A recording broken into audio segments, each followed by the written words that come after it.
Should be good now. Hello. Hello, chats. Oh, well, we'll see if it switches. YouTube should now see. There we go. Oh, it looks so good. I love these new backgrounds. Hi, everybody. How are you doing? Welcome to stream. I know there wasn't a beginning or ending or anything like that today, but that's because I didn't have stuff set up because I'm redoing all my screens again. You should hear Arden just fine. Arden, say hello. Hey, stream. What's up? I'm so excited to be back. Thank you. Thank you. How is stream? You tell me. How is Arden's volume comparable to my volume? Do they sound okay? Do they sound good? Hello, talking, audio, testing. I know people said my mic was a little hot and boomy. I probably haven't I might just have to turn you down right yet. So if I have to turn you down, everybody says okay. Sounds the same. Okay. Okay. Cool. Sounds great. Beautiful.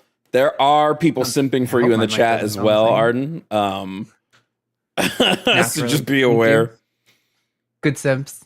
Keep it up. Hey, if you're simping, you better go on over to my Venmo or whatever.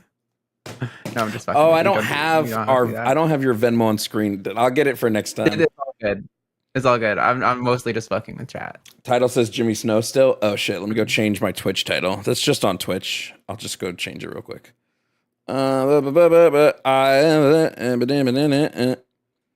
Jovan and Arden Hart versus every transphobe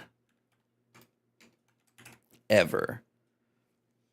Oh yeah, how many days till midterms? I've been getting this comment a lot more lately, calling me mother. And when I wore a similar shirt the other night, Matt said I looked like mom to a preschooler on her one night out with the girls. And I'm like, what is this energy? Okay, so you asked me to do that thing yesterday, and I was like, yeah, absolutely. And then 5 seconds later, I'm like, I'm still gonna do it, but I'm like, holy shit, I don't know if my knowledge is ready. I don't know if my arguments are ready to do that. I'm still gonna do it, and we're gonna hope for the best. I know that. Wait, am I blacking out? What did I ask you to do yesterday? I don't know if I don't know if you guys. If you guys posted about that up. So I don't want to say exactly what it is because Oh no! Now I remember. Yeah, I'm gonna post it later today. So yeah, it's fine. We can talk about that. Okay. People hyped. Yeah. I don't know if I have the knowledge to stack up with Matt on theology. I'm gonna try, but you're gonna do great. It's gonna be awesome. It's gonna be a big fun show. We'll see.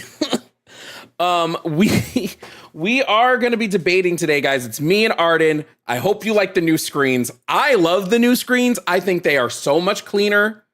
I think it's way easier to read and see everything.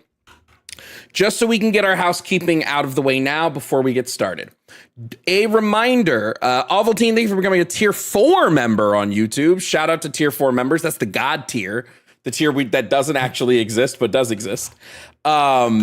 So thank you so much for becoming a tier 4 member. We are going to be debating today. The topics on the board are trans men and women are men and women, gender affirming care for minors, the Christian God is evil, you can't prove God exists, and MAGA and Trump are ruining America. Now, just to forefront, when we get to topic 4, if you come up and you want to debate topic 4, that is mostly an Arden topic. Now, while I absolutely don't believe God exists, my version of debating theology is operating under the predication that he does, because that is to me the most fun. Is going, if God exists, This is all the fucked up. So Arden will mostly be taking that one, because I can do it still. It's just, it's more fun for me to be like, oh yeah, he exists. Let's talk about why he's a piece of shit. That's all good fun too. I don't spend as much time doing that as a lot of other hosts on the line, but that is like where my roots were coming into debate. I just kind of got into trans stuff because I was like, nobody else is at the time, nobody else was doing this, so why don't I do it? Me and Jimmy had a crazy, it's like almost more awkward to go back to. Me and Jimmy had a crazy anti-trans debate yesterday. Of course. The fucking vertical, man, it really brings them out. Why do you think I do it? There's a reason I stick with vertical.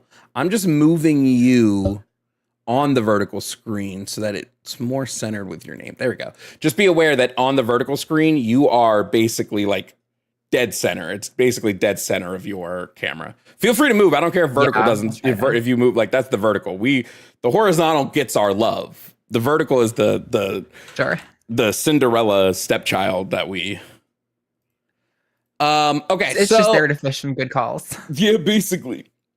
Just a reminder, we have our prize goals up for everybody. Oh yeah, wait. I was gonna put on my merch. Hold on. Arden, vamp for me. Ooh. All right, everybody. I'm hyped to get some interesting callers in for you today. What's everybody else got going on? What's up, party people? I gotta have both chat windows open at the same time because otherwise I'm gonna miss you guys. I'll let you say all the things you say, all the things. Ooh. Hell yeah, they're not amateur nouns, they're pronouns. They're not amateur nouns. I love it. They're pronouns. You can win this shirt and more, okay? First of all, if you want this, okay? If you want this, this will be available. This is available in my merch store, jovanbradley.com. So if you want to purchase this shirt, jovanbradley.com. You can get it. If you want to try to win it, if we do hit our goals, there's two separate goals. Twitch has their own goal and YouTube has their own goal. So YouTube's goal is for the super chats. So if we can hit $200 in super chats, YouTube wins their goal. Twitch, if you get $200 in tips, either PayPal, Venmo, or Cash App, you guys win your goal. And then we give away merch. So keep that in mind. As well as all super chats will be read in between calls. So as we get super chats in, I'll be reading them in between our calls. Okay. The same shirt. Yeah. If either goal hits 500, I will personally ship this shirt after I spend a day at the gym. I will personally ship this shirt to one lucky simp. Oh, I think you need to have a higher goal for that. Nah, I'll do 500. We're going to chip in. You know, there's some thirsty freak out there who's like, oh, yeah, I need to pay a lot more for that. Jovan, who composed your Bradley's Baddies themes? I bought them on the Tuesday from your merch store. All the Bradley's Baddies themes were made by my friend Frank McGinnis. He's a professional musician. He lived back in New York. He made all my stuff. We are going to open the call-in line just so we can get cooking. The call-in line is now open. As long as you see call-in lines open on the screen, you can call in. First come, first serve. We'll get to debate. Vampire Sally donated $200. Totally not a giveaway right off the start. Angelic face emoji. Okay, well, we're going to close the lines really quickly. Alyssa, what the hell? Alyssa just donated $200. So Twitch has already hit their goal. Everybody say W to Alyssa. Big W. What the hell? Well, you see it here first, Twitch. You guys won. Ew, why does it look like that now? Hold on, I gotta fix it. You guys have won your giveaway. So congratulations. Yeah, we're gonna extend that. Now you can win 2 pieces of merch if we hit 300. Because Twitch decided today, Alyssa decided, I want to make Twitch win some merch. So if we hit 300, you win 2. You can win 2 giveaways. So at the end of stream, we will do this. Arden, we have you until what today? What's your time? I think 2 your time, 1 o'clock mine. Okay, so that's my limit. We got Arden until 2 o'clock. So Arden is here for a little while longer. So big dubs to Arden. Why aren't Twitch alerts showing up here? Oh, because this is down. Now it's on. Now Twitch alerts should show up. So big dubs to Arden. Big dubs to Alyssa. Everybody say W Alyssa. W Alyssa. Let's go. And we will open the call line. Remember, at the end of stream, we will be giving away merch, basically. Now, if you are a damn dirty MAGA, call in. If you're a damn dirty transphobe, call in.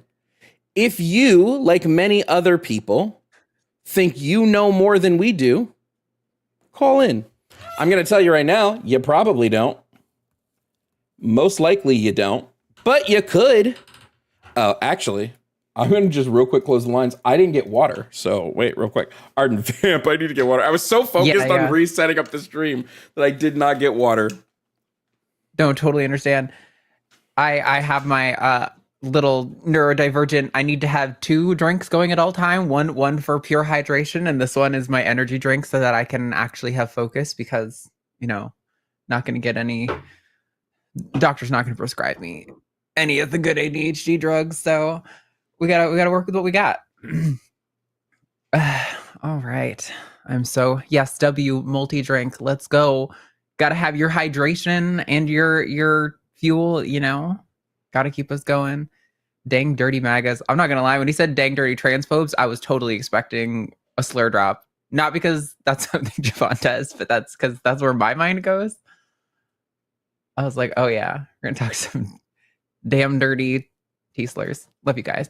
It's a full throttle because I'm an American and I love America, and this is the most American America drink you'll ever have. No, it's mostly, so I don't know. A lot of energy drinks have that kind of like weird aftertaste to them that I generally hate, but this one doesn't. It is still massively high in sugar, and that is like my regret for it, but it's like 200 milligrams of caffeine, which is like inject that shit directly into my veins, let me go. So that's what I'm here for. That's why I go for that. We need that transphobe cope juice for real. Very true. Very true. Hooked on Circle, ADHD and autism into drinking water. I don't know what Circle is. I don't think I've seen that. Weirdly, I don't have to trick myself into drinking water. If I have one of these drinks going, it's like dehydrating me and it's making me feel like I desperately need water. So that's what I go for. What's this dude talking about? Call in, man. Call in. I'll talk to you. We could be friends. Don't you want to be friends? Okay. Starting off strong. I also got a hot dog. Okay. Because I haven't eaten all day. Okay. What did I miss? How good was I was just explaining to chat the neurodivergent tendency to have water and an energy drink going at the same time because I need both hydration and fuel. Oh, I hate energy drinks. Oh man, I can't survive without caffeine. My doctor won't give me the good ADHD drugs because family history of heart disease, heyo, and so I'm like, all right, I'll just drink like the maximum daily limit from the FDA of caffeine every single day, and that'll keep me focused. Somebody send another alert. I want to move where the alerts are.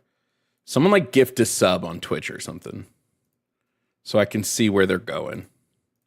Anyway, call-in line is open, so if you disagree, you can call in right now and debate me and Arden right at this moment. Yeah.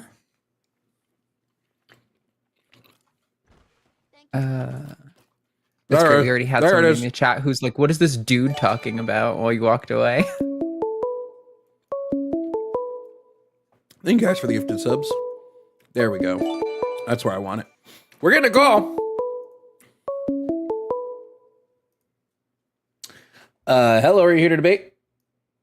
Yes. All right. What's your name, age, or pronouns?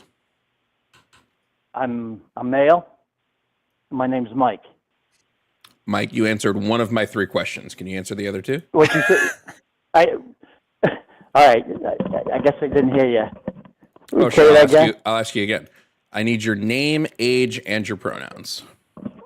Oh, 62, male. Okay, you've answered 2 of the 3 questions I asked. I'll ask the 3rd one more time. What are your pronouns, Mike? A male. Okay. There's only. Oh my God. So I don't know if we speak English. You're speaking delusional. English. You're Why speaking do you have English to me, right? Is that? Are you speaking What? English to me right now, The Mike? call's been on for 30 seconds. Why are you so triggered about a part of speech? This is just the English language. Chill, man. Yeah. So. I'm a male. Do you use neo pronouns, Mike? Is male your neo pronouns? Male/male self? I have no problem with that if you use neo pronouns. That's pretty sick. Male, female. Okay, your pronouns are male/female. No problem. No. There's only 2 genders, so it's a male or female. I didn't ask you what genders there were. I asked you what your pronouns were. I'm not asking about your what's gender, the right? difference? You don't know the difference I'm between telling you, gender I'm and a male. Somebody's pronouns? referring to you in the third person. What do they use when they say, "Oh, I Mike don't- just left the you room"? You He don't left. talk in the, you're not Ricky Henderson. You don't talk in the third person. When someone else You don't, refers but somebody to else you does. in the third person, Mike. All right, come on. You want to be petty? No, I want you to That's answer petty. the question that I presented in I'm front not of you. answering. I don't have pronouns. I'm a him. Oh, I'm wait, a male. perfect. Wait, no, I actually like that even he better. just said it. He's a him. He just said I'm a him. Yeah. You're a Well, him? I'm a male. Are you? So you go by he, him is what you're The telling same me. thing. Do you go No, by I do he, not go him? by. I go by Okay. Mike. Okay, Mike / Michael. Mike self.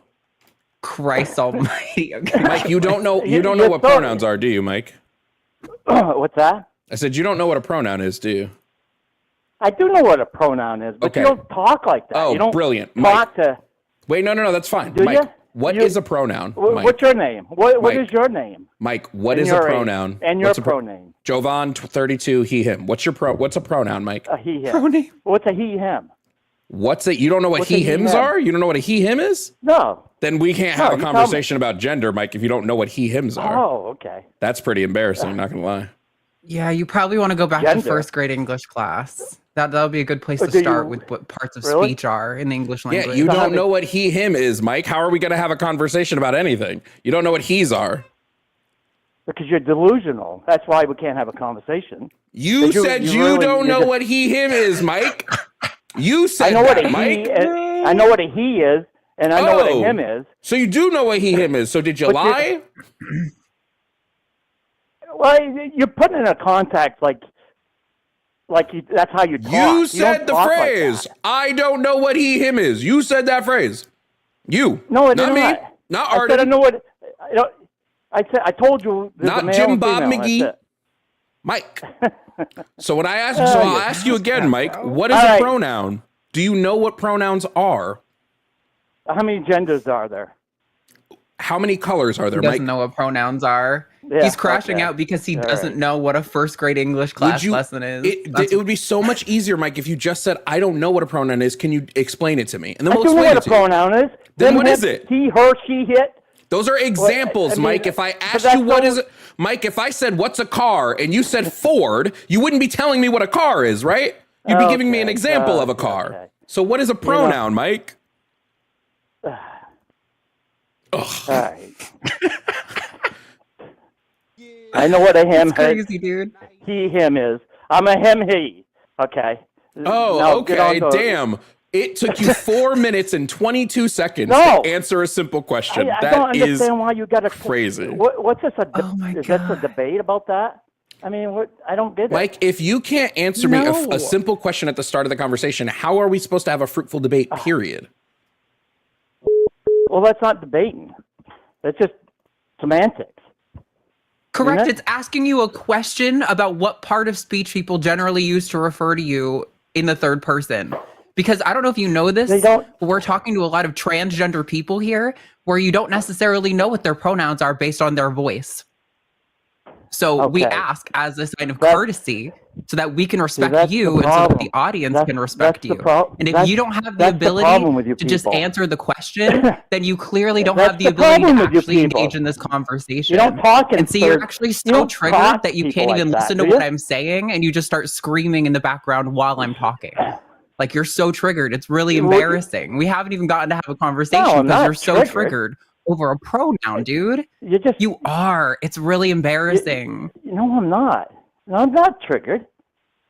I don't care what you call Dude, you yourself. but flamed you don't, out. you You don't go up flamed to out and somebody started say, saying you didn't know what a pronoun you was. a he, him, or she, her. You don't do that. How do you talk sorry. to people like that? How Give do me you an talk to example of people how with you their go up to sure? somebody Wait, and this will be talk super like easy. that? Super easy. Sure, let's do it. Hi, Arden. My name's Jovan. What's your pronouns? She, her. No. Okay, cool. Did you watch Lost last night? Yeah. No, I was kind of a little bit disappointed with the ending. Not as much as everyone else, though, you know? I think they might still be on the island. Do you see how easy that was, Mike? Do you see how it took us like not even a second of time? Well, it doesn't make any sense to do that. It doesn't make sense to you because you don't understand how the English No. language works, but like we're trying to teach it to you, oh. and in which case it will make Okay. sense. So would you like us to explain the English Okay. language to you, and then it will make sense to you? No, well, just move on to something else. Hey, Mike, 'Cause have you ever heard of Rufus Xavier's Asperilla? What's that? Have you ever heard of What'd you Rufus just say? I'm Xavier's Asperilla? Have you ever heard of Rufus Xavier's Asperilla? No. Cool. Well, he's the name that was given to a character in Schoolhouse Rock. This was a song about pronouns that came out like 5 fucking decades ago for children. And the whole song is about how it's really annoying to say somebody's entire name when you're referring to them. Imagine if you had to say Rufus Xavier's Asperilla every time you were referring to this person. That would be silly. So instead, we use pronouns like he or she or they or we to make it easier. But you don't always know which pronoun is relevant to someone. So we ask as a sign of courtesy. I'm sorry you got so triggered. Oh, I'm not triggered. No, I'm not my triggered. pronouns are Matt Self. No, I'm not triggered. I just don't understand You're the so circle triggered, dude. argument about. It's just silly. It's silly. You It's you not were so First of all- desperate first of to all, jump hold on on, the hold pronoun on. thing that you couldn't even get I to the just- real conversation. I just want to point out, it's not a It's circular silly. argument of any kind, right? It is. Because I It's say not something and because you- we're not and you just say the presenting you an opposite, argument. And That's you not tell what me I'm. You tell me a I'm circular stupid. argument isn't when someone just says the opposite of you, Mike. You don't. Somebody you don't go here's up a to here's a somebody fun and call fact. them If a you say her. something and then someone right, says the him. opposite, that's just an argument. That's just like the bare bones what an argument is. Two people saying You the go up and opposite say, thing. Hey, how you doing? You don't care what a gender is, do you? Why do you care Mike, what a gender? if you don't, gender Mike, that you're talking to? Mike, you You're just telling me your talking to pronouns somebody. isn't you telling me your right? gender, right? It can be why implied do I that need Mike to tell uses you? he, him pronouns, so his gender is a man, but it's not me asking you to tell me your gender. It's me asking you, hey, what do you like to be called when someone refers to you in the third person? Because A, there's let me just confirm First here. of all, There's 228 people watching this on Twitch and 719 people watching this on YouTube. They might want to talk about you in the chat while we're talking.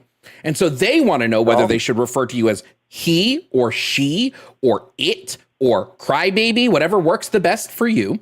And then though And then I insult. in the future might need to post this video online. And when I do, I might need to refer to you in the title or description, in which case I would need to know if you prefer to be called he or she or whiny little bitch boy, whichever one you prefer, Mike. Oh, insults. They're not insults. I said, That's how you- I that's said what you whichever. guys- Mike, that's I what said you guys whichever do. one You you don't like prefer, somebody Mike. and I you said whichever disagree one with you them, prefer, just Mike. insult them, Mike, right? I said whichever one you prefer. Mike. So the fact that you are Mike. thinking that whiny bitch boy is about you makes me think that's the one you prefer. So do you prefer Well, that you're one? talking to me, aren't you? You're talking to I me. gave aren't you a 3. If I was talking to you, Mike, and I So- said, hey, there are 3 types of cars: Ford, Ferraris, and Teslas. Would you assume that one of those is you? Or was I just giving examples of cars? Okay. Okay. Just making sure. Now, Mike, now that we've gotten all of that out of the way and you've said your pronouns are he, him, thank you for finally being intellectually honest here. What topic on the board did you want to debate about? Oh, I don't care. Trump. You don't like Trump? No, I don't like Trump. Why is that? I think he's an ineffective leader. I think he has no idea what he's doing. I think his policies tend to hurt Americans and the American economy. I think that he is consolidating power in the executive branch and destroying the systems of checks and balances that we have place in America. And how's that? How's that for which one? How is he consolidating power? Oh, yeah, that's pretty easy. He just fired the head of the Bureau of Labor Statistics to put in somebody that he wanted because they were giving numbers he didn't like. He then issued a policy that the Bureau of Labor Statistics... No. He then issued a policy... No. He then issued a policy that the Bureau of Labor Statistics now won't even count job numbers on a monthly basis.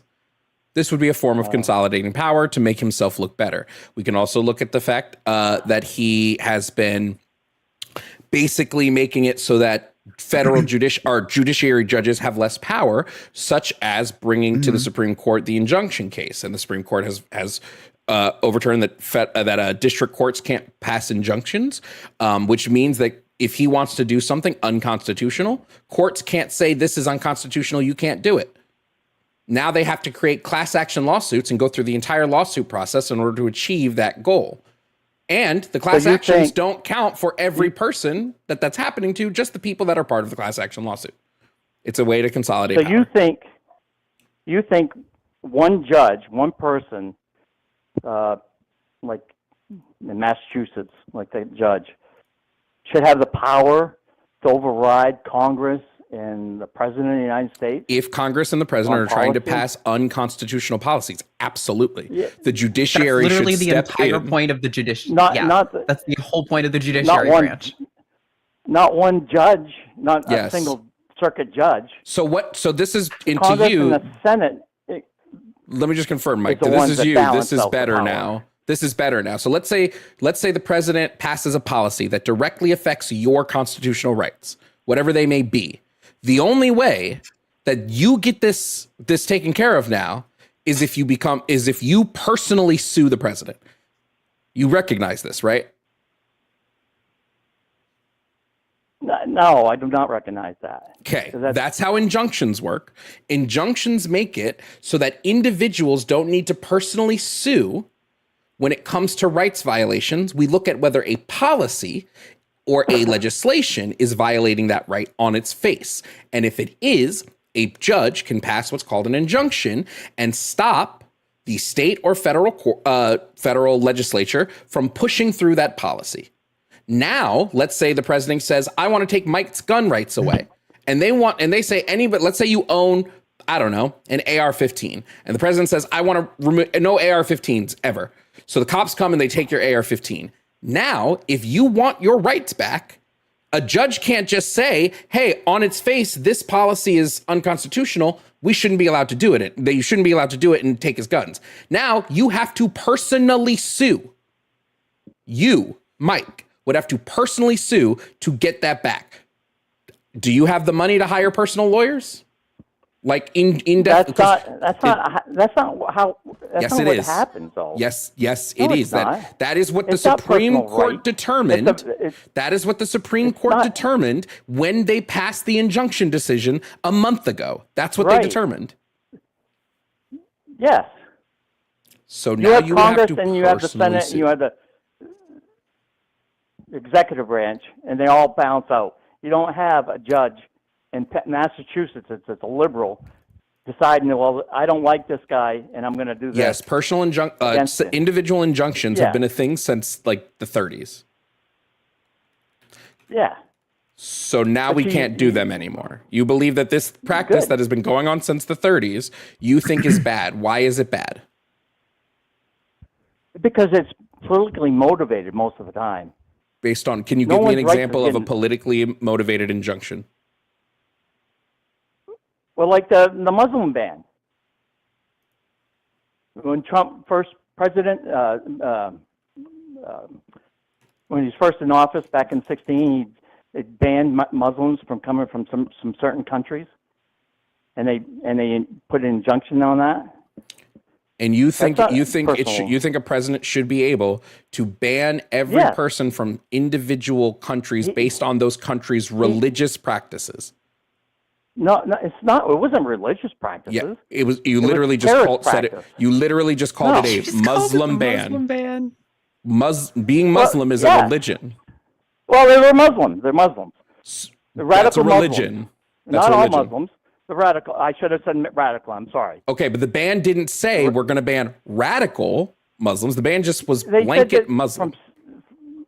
Yeah, but most of the countries like Syria and Iraq and Iran, they're mostly Muslim, and they were terrorists. So it was based upon a religious. Hence, why you keep saying Muslim ban. Nope. Yes. Yeah. Well. Yes, it was. This is why. And I apologize for that, and I said radical Muslim. So should we also ban all radical Christians? If there is, yeah. If there's radical Christians. If there is? That go around. What's your definition of radical? What's yours, Mike? Strapping a bomb on your body and blowing people up. That's radical. Great. Well, most Muslims don't do that, so why are we banning Muslims? They most. But there's enough to do. No, there's not. Israel. Hamas didn't do that? Did Hamas do what? Kill people? Ain't Israel they Muslim? kills people. Ain't they radical? He's just reaching for his like bucket Israel of kills conservative people. talking points now. But what about What's Hamas? that? Not even talking. What about Hamas? What? Hamas is a non-issue in the topic. Should Yeah, we it ban, is, 'cause you should brought we it ban up. everybody from Israel because I brought it Israel? Wait, should we ban everybody from Israel because Israel starves children? They starve children. Yeah, I Where don't they know if starve you children. literally in Gaza. I know this is good. Literally I know right this is now. gonna be- Right now, Israel is currently starving children to death. Yeah. Well, you know, Hamas is hijacking those supply They aren't. trains, right? You They know, aren't. if You Israel don't believe allowed that? more aid to You be don't- in, the amount that's typically recommended for a population that size, Hamas wouldn't be able to jack it or sell it because there would be so much on the market that it would have no value. They aren't, there's not actually great evidence of them doing that. But even if there was, but the solution would be to but let there's great more evidence aid of in. Israel The amount starving that's been people requested doing to that? be allowed in. That's crazy. Like, why are you so triggered when I start talking? You always have to Literally. interrupt. Are you that insecure? Well, I can't. No, I'm not insecure. Mike, do I have to play the Okay. videos of Israel literally shooting people who are just trying to get food aid and burning the aid and bombing literal trucks of aid coming from UNRWA? Israel's been found guilty in international court for literally this, for destroying aid. Israel. You saw Yes. Israel. You got a video. Yeah. Israel. You do. Okay. Yeah. I'll have to look that up because I haven't seen that. Whoa. Crazy. I would have never thought you hadn't seen that based on the words that were coming out of your mouth. I don't believe it. Of course you don't, because you don't believe Of course. anything that your Big Daddy Trump tells, unless Big Daddy Trump tells it. Oh. Yeah. If Big Daddy Trump tells it to you, you'll believe it. If you Yeah. know anybody else tells it to you, couldn't be real, could it? Your big daddy Biden tells you and you believe it. Do It's I look easy like to- I like Biden?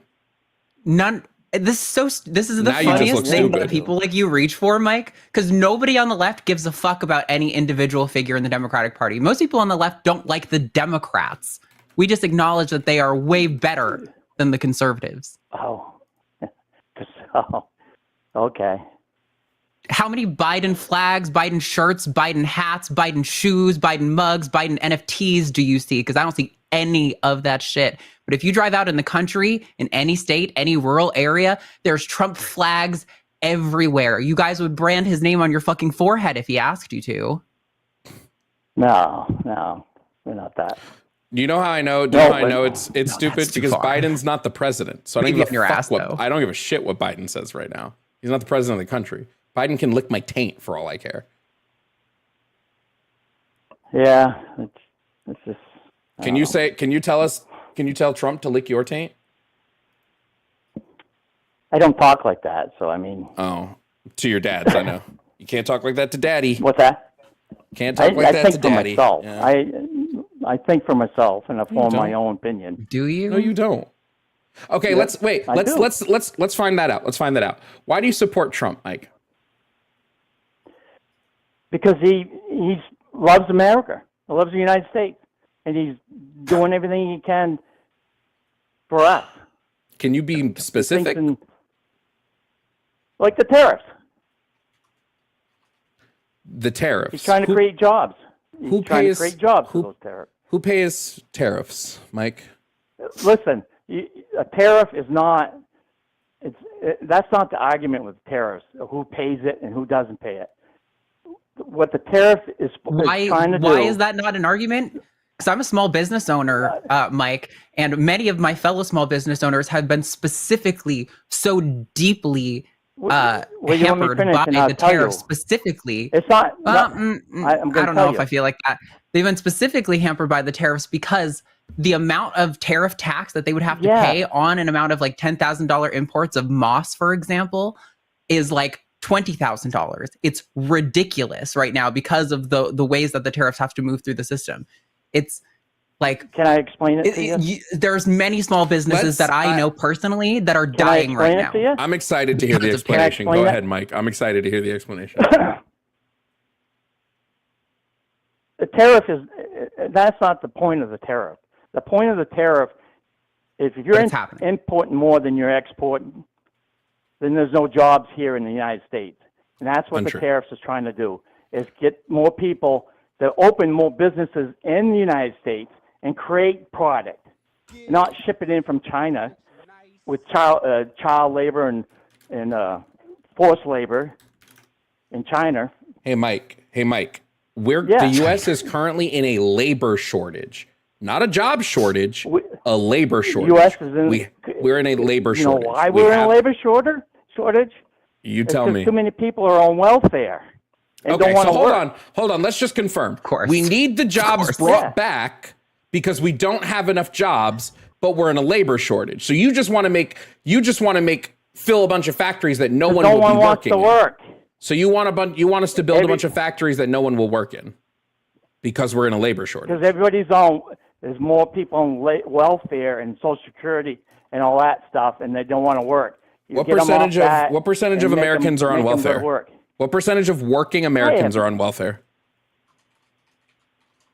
I have no idea. 21%. 21% on welfare? Yep. How many? What's the raw number of that? What's 21%? You want to know the best part too? Of that 21%, 86% of them are working jobs. What's that? 86% of the 20% are working? Yep, 86% of people who are welfare recipients work jobs. They're working. No, they don't. Mike, so here's the thing. You said, I think for myself, Mike, right?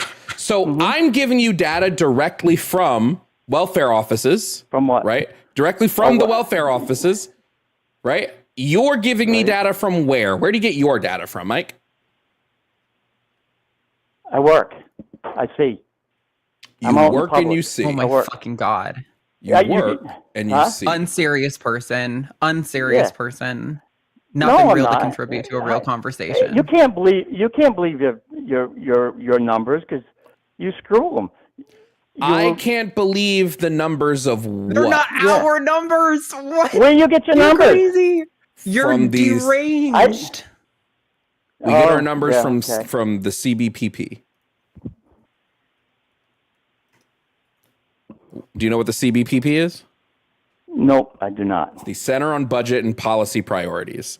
They analyze. And who's that? It's is that a government? An independent agency. It's an organization. It's an independent organization that does audits. That's what I'm talking about. Of wealth of that's what I'm talking about. Mike, you don't know what the fuck you're talking about, bro. That's what I'm talking about. You literally don't know what you're talking about. Mike, you tell me what percentage of people who receive welfare benefits are working. What's the actual percentage, Mike? I have no idea, but I just know there's not. You just go to friggin' Burger King. You don't see any young people working. You see old people working. It's because they're at school when you go to Burger King, Mike. People working. They're usually at school, Mike. No, not during the summer. They're usually doing other things, Mike. Everybody worked at McDonald's. You know what, Mike? I agree. I'm gonna base the rest of my life, my understanding on employment and government policy and percentages and numbers are only gonna come from who I see at Burger King. I agree with you. The Burger King method is definitely the way to go, Mike. An example. I'm not. It's a really bad example. Come on. It's a really bad example. Oh, it is? Yes. Just come on. See, that's a great argument. Mike nailed it. Just come on. Just come on. Wow, I'm convinced, Mike. You convinced me. You presented me with convincing evidence of your position. I now believe everything you say because you said just come on. Really, really. So I'm supposed stuff. to believe everything you say, right? I'm supposed to believe everything. But we presented data. We presented data that's based on populations. I literally get. What do you think data is? Just because you don't like the data doesn't make it not data, Mike. I'm sorry that you don't understand how numbers work on top of not understanding how parts of speech work, but that's not our problem. Okay. Hey, Mike. All right. Hey, Mike. Where do you get your data? I get it off Fox News. How's that? There we go. How's that is that a trigger? Okay. You know, Fox News has had to pay lawsuits for lying, right? Oh, like ABC hasn't? How many Trump? Where's the ABC how much lawsuit for Trump- lying? Huh? Where's the ABC Trump just lawsuit won for lying? Oh, look at the View. How many retractions they had to put out? I'm not talking about retractions. I'm talking about getting sued for lying. Well, didn't Trump just win $16 million from ABC? That was a settlement. It wasn't lying. There was no That was a lawsuit. settlement. What's the difference? Settlement, lawsuit? Okay, so Same hold on. thing. You believe you would agree with me if somebody settles out of court, they're probably guilty, right? Yeah. Oh, perfect.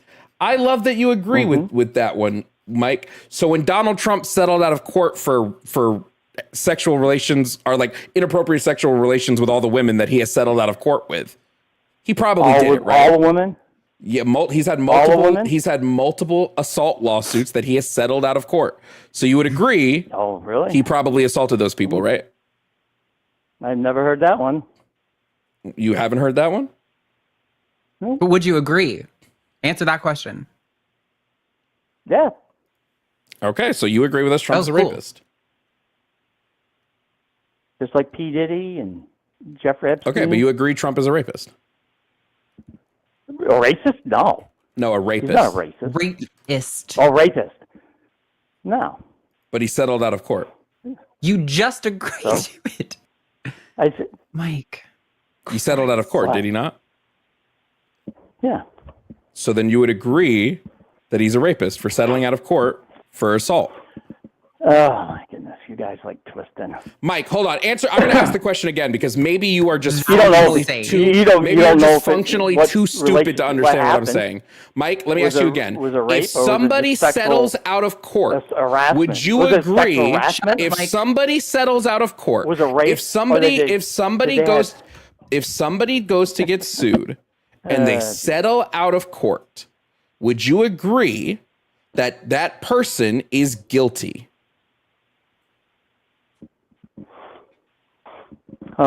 But you don't know what guilty of. Great.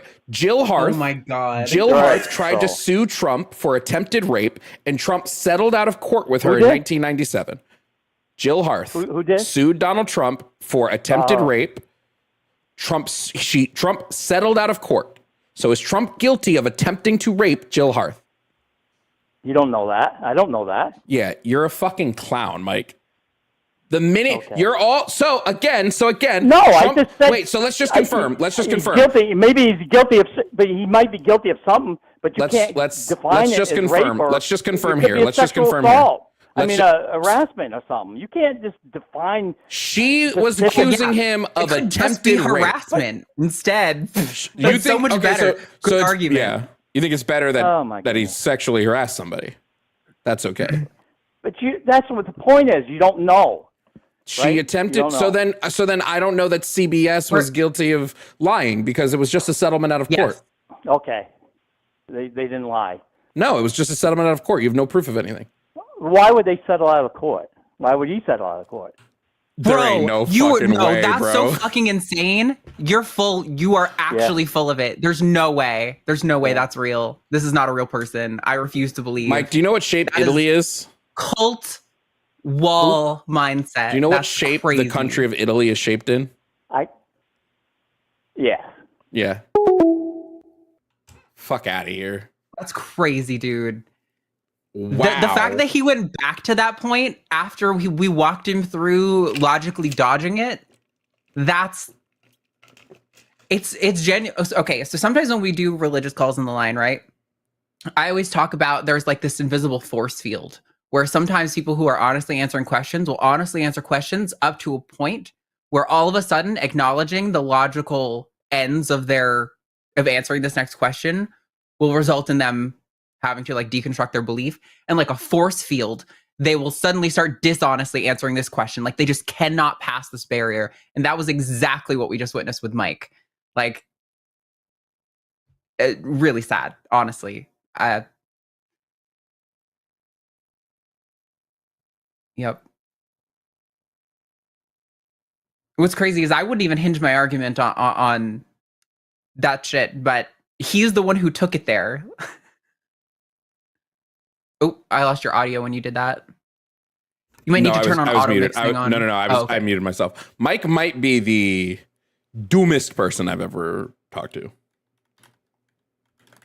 Doomist. Sure. Man, bro, I can't. Here's the beauty. I don't know what to do on that merry-go-round. Well, here's the beauty. We got a fuck ton of super chats to get through. So let's take a couple minutes and just get through some super chats, and then we'll get back to the calls. First one up here is from Vampiress Alyssa. Vampiress. Oh wait, nope, that's the wrong one. Gosh darn. Cute. There we go. Vampiress Alyssa said, "Hi again, Arden. Thanks again for taking my call over on the line a few weeks ago." Of course. We love that. Hold on, I'm just trying to get. There's that one. Okay, cool. Next up is from Sonic Boy.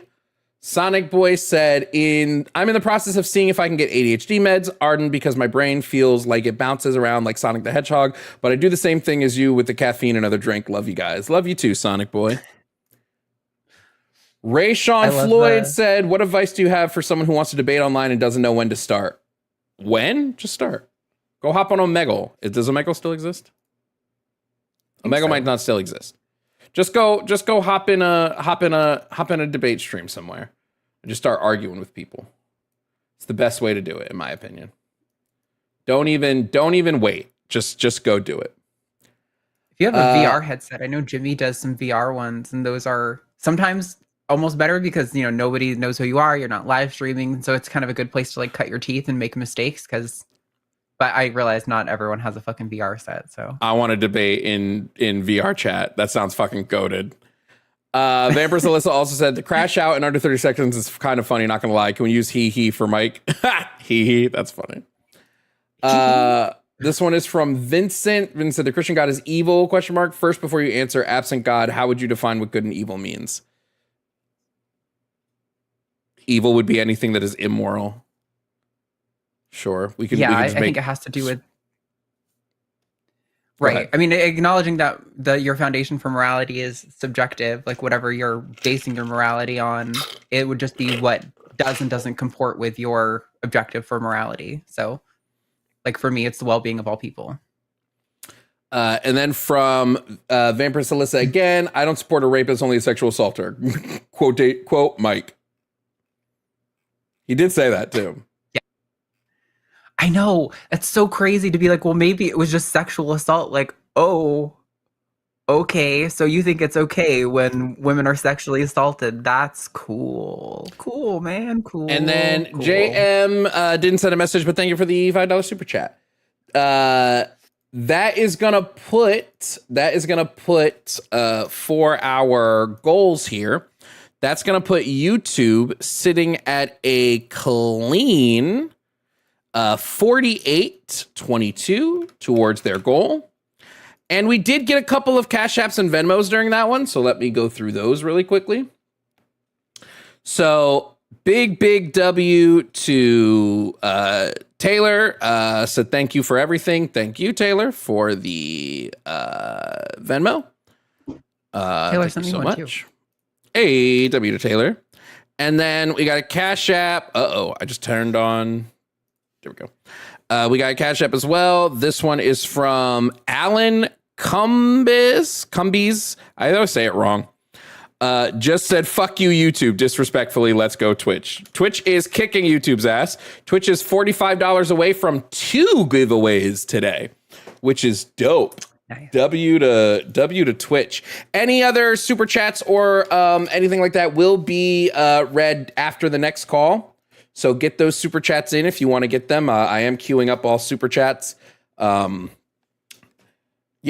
let us open the call in line and we will take another call. If you want to debate any of the topics, feel free to call in. Now is the time. What a fun day so far. Even if we only get Mike, it was still, it was the proper. Oh, but here we go. Hello, are you here to debate? I am, yes. Okay. Can I get your name, age, and pronouns, please? Absolutely. Name is Jonathan. Age is 27. Pronouns are he, him. Thank you, Jonathan. 27, he, him. Okay, Jonathan, what topic on the board are you interested in debating today?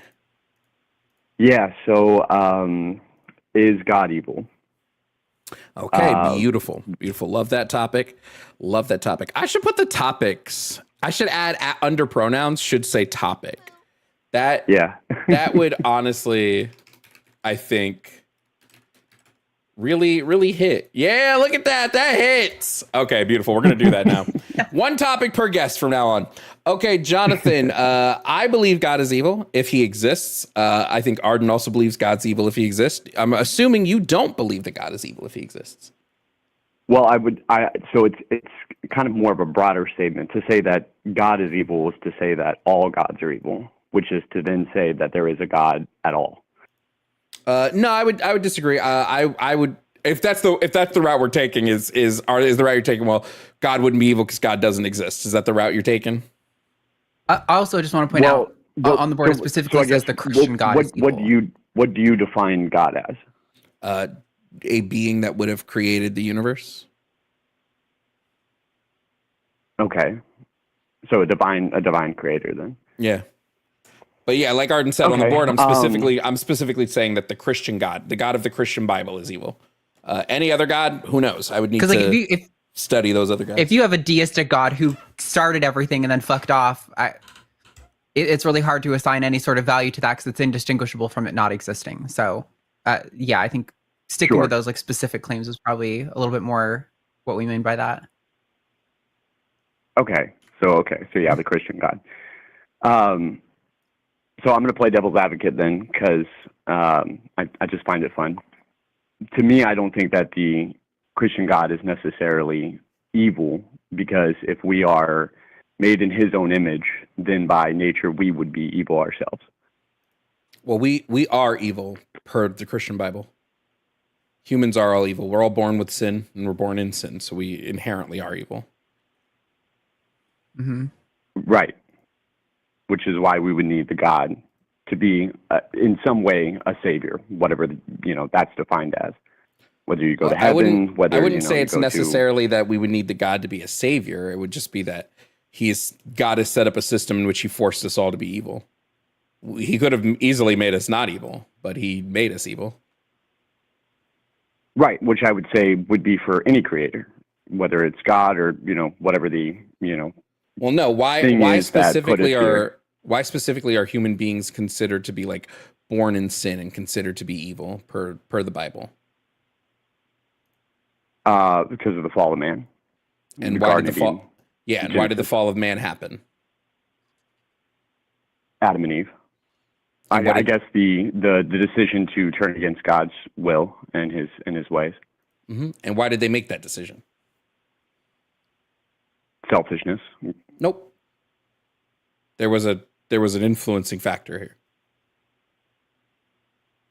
Oh, a little snake. Yeah. Satan. The snake told them that God was lying to them, which he was. Correct. Which he did in fact lie to them.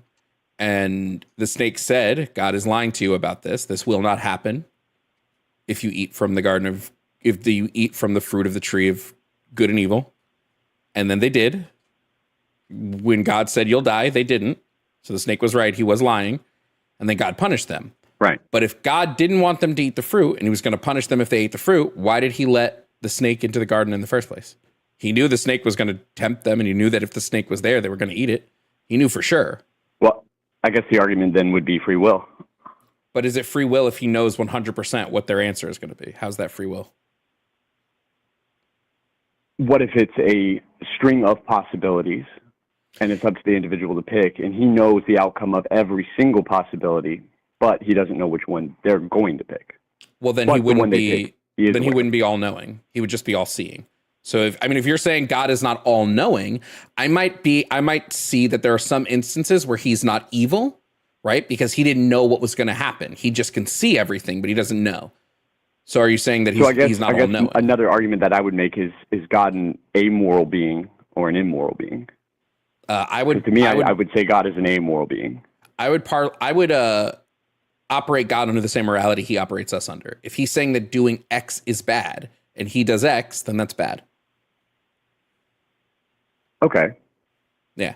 But then again, too, you know, for at least from the Christian argument of God, most of the facts and arguments are coming from biblical text. Yes. So all of that already has to be taken with a grain of salt, because is what we're being told the truth to begin with in the first place? Sure. If we're going to do the argument of we don't know, because we don't know the biblical text, if we're going to say that that's the case, okay, well then nobody can make a claim for what God is or isn't at all. Right. Which is why so many different cultures have a, you know, different name and a different storyline, but it all kind of blends in the same. Yeah, no, right, but like sure. the Bible makes very specific claims about God and God's character, though. So, like when we're talking about the Christian God, I mean, like, the same could be argued about the Quran or the Torah, of cultures or have, you know, the Book of Enoch. Sure, yes, the exactly. Quran and the and if we were talking about the God of the Quran, then we could talk about that. But it's the same God. Like we're specifically talking. It's weird to appeal to other cultures have different ways of looking at God when we're talking about like the Christian God specifically. Like, sure, right. They do have other conceptions of God because that's a different God. This isn't the God we're talking about. That's true. In this particular case, yes. But religion is something that kind of bleeds into all other aspects of a person. If a person starts off religious, they're probably always going to be religious. And so what name they carry might change throughout their life, but the belief systems in which, or I guess the traditions in which they keep, will kind of stay the same no matter what. And that's for all, you know, societies, all people, all walks of life, really. We can do this even simpler. We don't even have to talk about any specific religious text. Is God of the Bible all-seeing, all-knowing, all-powerful, and all-good? According to the Bible, yes. Okay, and would you agree with this interpretation of him? Yes. Okay. If we're using the Bible as the standard, then yes. Sure. My argument would be that an all-seeing, all-knowing, all-powerful God that allows suffering and evil is not all good. Right, but also according to the Bible, it's okay in certain circumstances. It's okay because God says it's okay? I guess, yeah. under the guidelines in which, you know, he's painted out. Okay.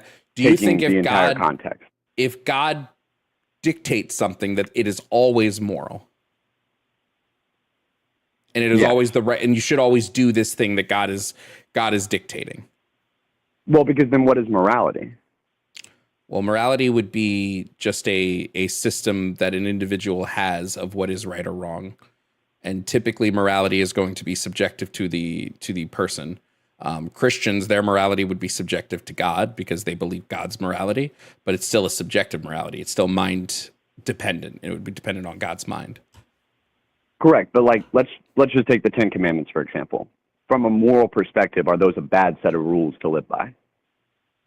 The Bible's rules? Some of them, yes. Yeah. 100%. The in Levitical what laws way, are, in your opinion? Like the morals that God lays out are in like Leviticus. Have you read Leviticus? There's some fucked up shit in Leviticus. Like you can sell your daughter if you want to into sex slavery. Slavery is okay, period. You can beat a slave if they don't die. Leviticus has some fucked up things that God said is sure, that okay. That's Also, an Old Testament text. So again, you know, are we taking the Torah and bringing that into the equation? Are we taking the Old Testament God is New Testament God? They're the same. They're the same being. Yeah, but Jesus literally said, "I did not come to change one jot or tittle of the law, but to fulfill it." But First Timothy and Second Timothy lays out the guidelines for the New Testament church, which sets a whole different, you know, level of parameters that steer pretty much away from all of the Old Testament text. No, according to it doesn't Paul. really steer. Jesus literally says, "I did not come to change the law." He just came. They to do say it. something along the lines of like the most important commandment is whichever one he said, but that doesn't mean that the other ones aren't. Or the other ones are like unimportant or irrelevant, or that you just get to like hand wave them away. Like He literally said, "I did not come to change the law." So, Oh, also, Jonathan, I are don't you think just falls playing? away. I must have missed this at the beginning. Are you just playing devil's advocate for the other side? I am, yes, yeah. Oh, I'm still seeing if I got it. I'm a Reformed Christian myself, so but I used to do a lot of street evangelism, street preaching, and honestly, for a while, I used to challenge other people, and I've kind of lost that, and I miss that, and so I just kind of wanted to see if I still got it. You know, if I was standing in front of a preacher, could I take them on and feel confident about it? And I figured playing the other side of the fence might, you know, remind me what I have and don't have still. okay. Well, but okay. no, it's hard for me to, as far as you guys' actively want arguments to go, I argue 100% against it. I'm agree. trying to engage with you seriously, but yeah. Yeah, I just get bored with devil's advocate debates. I understand the purpose. I just get bored because I'm like, oh, well, it's not as. Yeah, you no, don't I actually completely believe any of understand. it. And I'm starting to, you know, because the way that I got reformed out of Christianity was kind of through a peer mentorship, and so my buddy just started subtly asking me questions, kind of in a challenging way, on statements I would make or claims that I would have. And it would force me to have to, you know, go and look and actually dive into the topic itself and really pull, you know, the facts. And the more quote unquote facts that I kept finding just kept leading me to more questions, which just, you know, further down the rabbit hole. I think that's how it usually goes for, so, you know, for most theists and in like the theist-atheist pipeline. No, I am a little different because I'm an agnostic. So I still do think that there is some form of a creator or some other realm of existence that we can't define or see. Not completely atheist, but Wait, so you're agnostic? I do agree, theist? but I'm sorry. So you consider yourself agnostic theist? I guess, yeah. I think that whatever our creator is or could be is more of an amoral being. I don't think it really had any intentions of good or bad for us. Now this is interesting. More of the clockmakers. Okay, you take this then, Arden. I'm gonna go get some more water because I see you just. I saw the perk up. No, it's okay. Now I think we actually have something interesting. Yeah, no, I think we have something interesting because you actually do believe in some sort of God or something. It's not like you are an atheist. So, why do you believe I'm not in this atheist, watchmaker creator God? Because I think that there's just based on the scientific evidence we have currently, there's nothing that completely points to a clear, definitive answer of our creation as a species. And we can trace things all the way back to a Big Bang, but we don't know what caused that, where that came from, what the chain of reactions before the Big Bang were. Sure. Could it be natural? Why would you? Sure, but then again, where does it come from? Why would you? Sorry, Jonathan. I know there's like a real strong delay going on right now, so it's a little frustrating. I'm sorry. But okay, so I agree with you. In the current body of evidence, we don't have a clear answer. You said the beginning of our species, which would be more abiogenesis than like the Big Bang or the creation of the universe, but we can go either way, whichever one you're more comfortable with. But just because we don't have an answer in science doesn't mean, therefore, God did it, right? Like every time in history we've had something that naturally occurred that we didn't have an explanation for. When we eventually found the explanation, it has been natural every single time. It has never turned out to be supernatural. So while I don't know what caused the creation of the universe, there's many frameworks that you can build that are completely natural. There's an eternal universe, there's like the expanding contracting universe, there's multiverse, like there's different like models of the beginning of reality that we can construct that don't require a agent or an entity to kick it all off. So what justification do you have for believing that a God did it? Ooh. What justification do I have that a God did it? I think the chaoticness of it.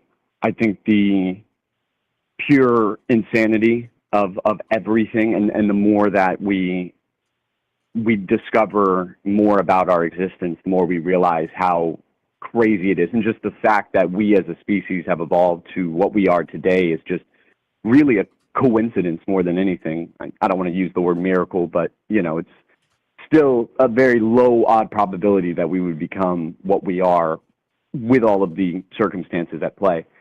So well, how would you determine probability in this scenario? Because we only have one example of a universe that exists. We only have one example of a planet with life on it. So the odds of it happening, as far as we can tell, are 1. Like it did happen. The odds of it happening are 100% it happened.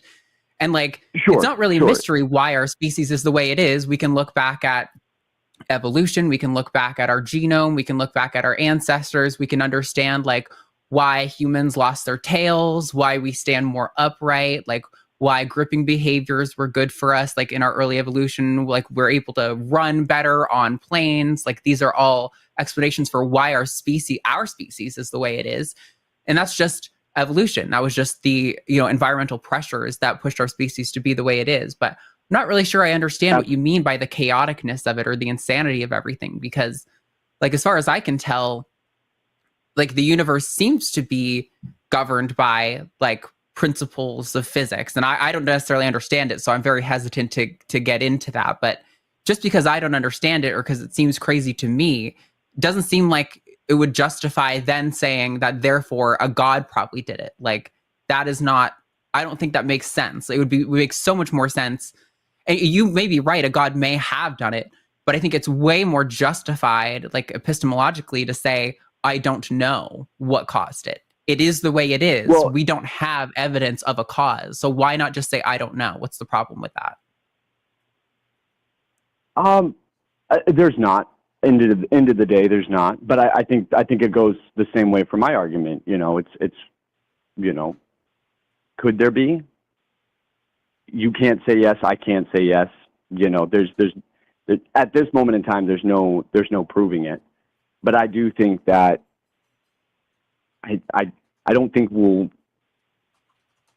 the more we keep digging, we don't find any more answers. And the further we look into like space, the less we're able, the more questions come up. I mean, we only have scratched the surface, and we've just begun. So could we be a byproduct of another species that has the answers to all of these larger questions? That's incredibly possible. But I still think that our entire existence and being couldn't have just come from nothing or just always been here. Everything comes from something. Even evolution is a process of the environment pushing you to do something. What's that?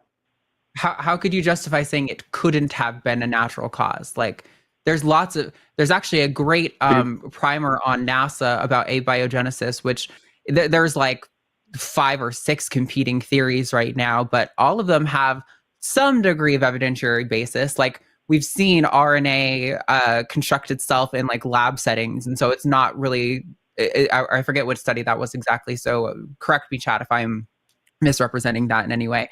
My understanding is that we have actually been able to see RNA do sort of self-replicating in lab environments, so it's not really crazy to think that the natural environment which we know existed at the beginning of when life started on the planet could have resulted in self-replicating RNA. So like, I hear you saying like, oh, it's like, to me, this sounds like an argument from incredulity. Like, and that doesn't mean like you're stupid. It just means like you're saying, I don't know why it is the way it is. I can't understand why it would be the way it is. Neither can I, dude. I'm not a biologist. We don't have great data about what existed 4.6 billion years ago. I don't know I'm not a physicist, but I know a lot of physicists who really do have a very good understanding of like what the early environment was like and have actually really good like evidence-based theories for why like the universe would start expanding or something like that. And none of those people, well, not none of them, but most of those people don't jump to, therefore it's probably a god that did it. Most of them just say, we don't know why this happened. We just know that it did happen. And so I guess my thing is like, it just seems unjustified to me to insert a god in wherever you don't know the answer to a question in science. Like, I in some sense, I almost think it's actually like a really big weakness and kind of a sad thing in my view, because it's like, to me, that feels like it stops the question. To be like, oh, well, a God did it. That's why. No, There we go. Pack it up, no. everybody, we I can go think home. Or it's to like, me, it's the opposite. It's the motivation to the question. It's more reasoning to go and find out, because like humanity, you know, we're born, we come into existence, we live out our life, we do our things, we die, we go back into the earth. The earth then, you know, prosperous and brings up stuff, and then that stuff goes and pollinates other stuff. So if you just keep wrinkling back the entire timeline of history, it's got to come to something, and that something had to come from something. It doesn't make any other sense otherwise. You know, you don't get corn unless you plant it in the ground. You can't And you say don't that get it's more gotta corn come unless from you- something, though. That's the problem. Is you, like, every time you get to a point where we wouldn't know, you say, oh, well, it's gotta come from something, or it can't be this. And it's like, I think that's the mistake that you keep making, in my view, is you keep trying to assign some sort of reason or some sort of agency or agent to the reason why something happened, when you can just say, we don't know. Science doesn't know yet. We don't have facts or evidence to support any theory. Therefore, I will reserve judgment. It's like, have you ever heard, Jonathan, of like when people do those guess how many marbles are in a jar thing? Yeah. Right? So like usually they'll say like, is it even or is it odd, right? And we know for a fact there's some finite amount of marbles in there, right? So we would agree that it is either even or odd. If somebody walks by and says, well, I think it's odd, that's my truth, that wouldn't make sense, right? Because it is objectively odd or even number of marbles. Right. So like there is a fact of the matter. But just because you don't know doesn't mean you get to come up with some sort of conclusion. You would have to say, I don't know whether it's even or odd, because I don't know how many marbles are in the jar. Okay, we do gotta pause there. We do gotta pause there. They didn't just magically arrive. Just like everything here in our life and the universe, and I didn't think it was magic. Just like this creation of stars. The creation of stars still come from something. Okay, we do have to stop there. Somebody did ask us to move on, so it's part of the rules of the stream. So Jonathan, it's been fun talking. If you, I think that you should look into, because I think Arden would definitely probably like it if you called back on the line. Yeah, definitely. So call back as you did at the end of this call. That was way more interesting to me than you trying to defend the Christian God, is talking about what you actually believe. Duly noted, for sure. Well, thank you guys for the privilege. I really appreciate it, and I'll let you get back to it. Likewise. Thank you, Jonathan. Shout out to Alyssa, who said on behalf of the devil, Jonathan's time is up. This is crazy. We also got some other so James, thank you for the Cash App. Let me add the Twitch stuff in. So James, thank you for the Cash App. And then Leo, thank you for the Venmo, said you just lost the game. That was so fucked up of you. Leo.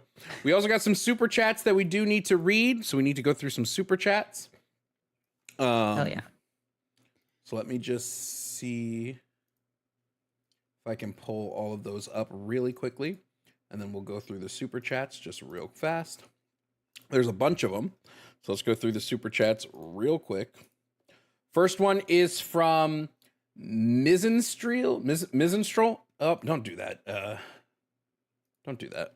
Okay. Mizanstrel said the right always seems to operate on their fifis. True. Absolutely true. Thank you for the super chat, Mizanstrel. Then we have from Nia Andrea, I think that's how you say it. Said, yay, Jovan and Arden team up. Love your debates. Thanks to you, I can run circles around transphobes. Had one today, explained what vaginal agenesis is. Still didn't get it. Ended up blocking me. We love that. I always love when I see the definition of woman that I use out in the wild. I'm like, I always love that. Yeah. Shout out to my friend Katie for coming up with the definition that I use. From Radiohead said, Arden is one of the most stunning women I've ever seen. Let me buy you a condo in Chicago. Jovan, you can come too. Listen, I'm partnered. I can't have a sugar daddy, but low key, I'm Illinois. You got a condo in Chicago. You're just gonna give me, if you can like sell it for $1 and let me get the title, I'll take you up on that shit. This next one's from Quantum Chaos. Said, Arden, hi, fancy meeting you here. Jovan, it's been cool to see you on the line more. Thanks for being good background noise while I slog through work. You'll see me on the line a lot more because Jimmy hired me. So. I was say, yeah, Jovan's officially part of the line now, so we'll be all the time. Yeah. Also, I don't know if our audio is going out to the caller super loud, because a few times we've been trying to talk and it seems like they almost can't hear us very well or something. No, there's just a delay. Okay. I thought it might be a delay, but I wasn't totally sure. I can try to pump it to them a little louder, but I think there's quite literally just a delay. Because they're hearing the same thing Stream is hearing. Sure. Next, where were we? Oh, this one was later, but I guess I'll read it now. This one is from, hold on, I'm just going to get rid of all the ones that I've already did. This one's again from Vincent. Vincent said, I disagree with you guys on most things, but you guys are actually fun to talk to. Big fan.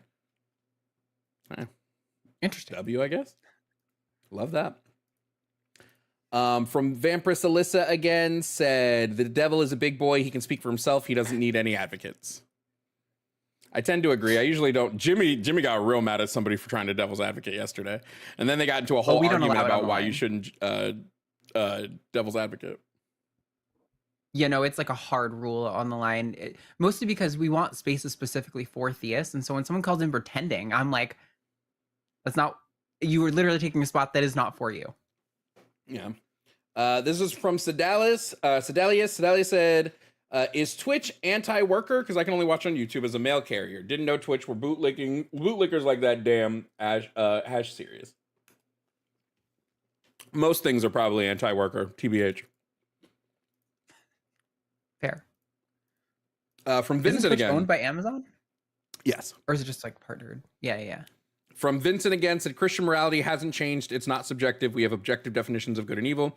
You said the definitions change, so good and evil don't have meaning, then it's your preference.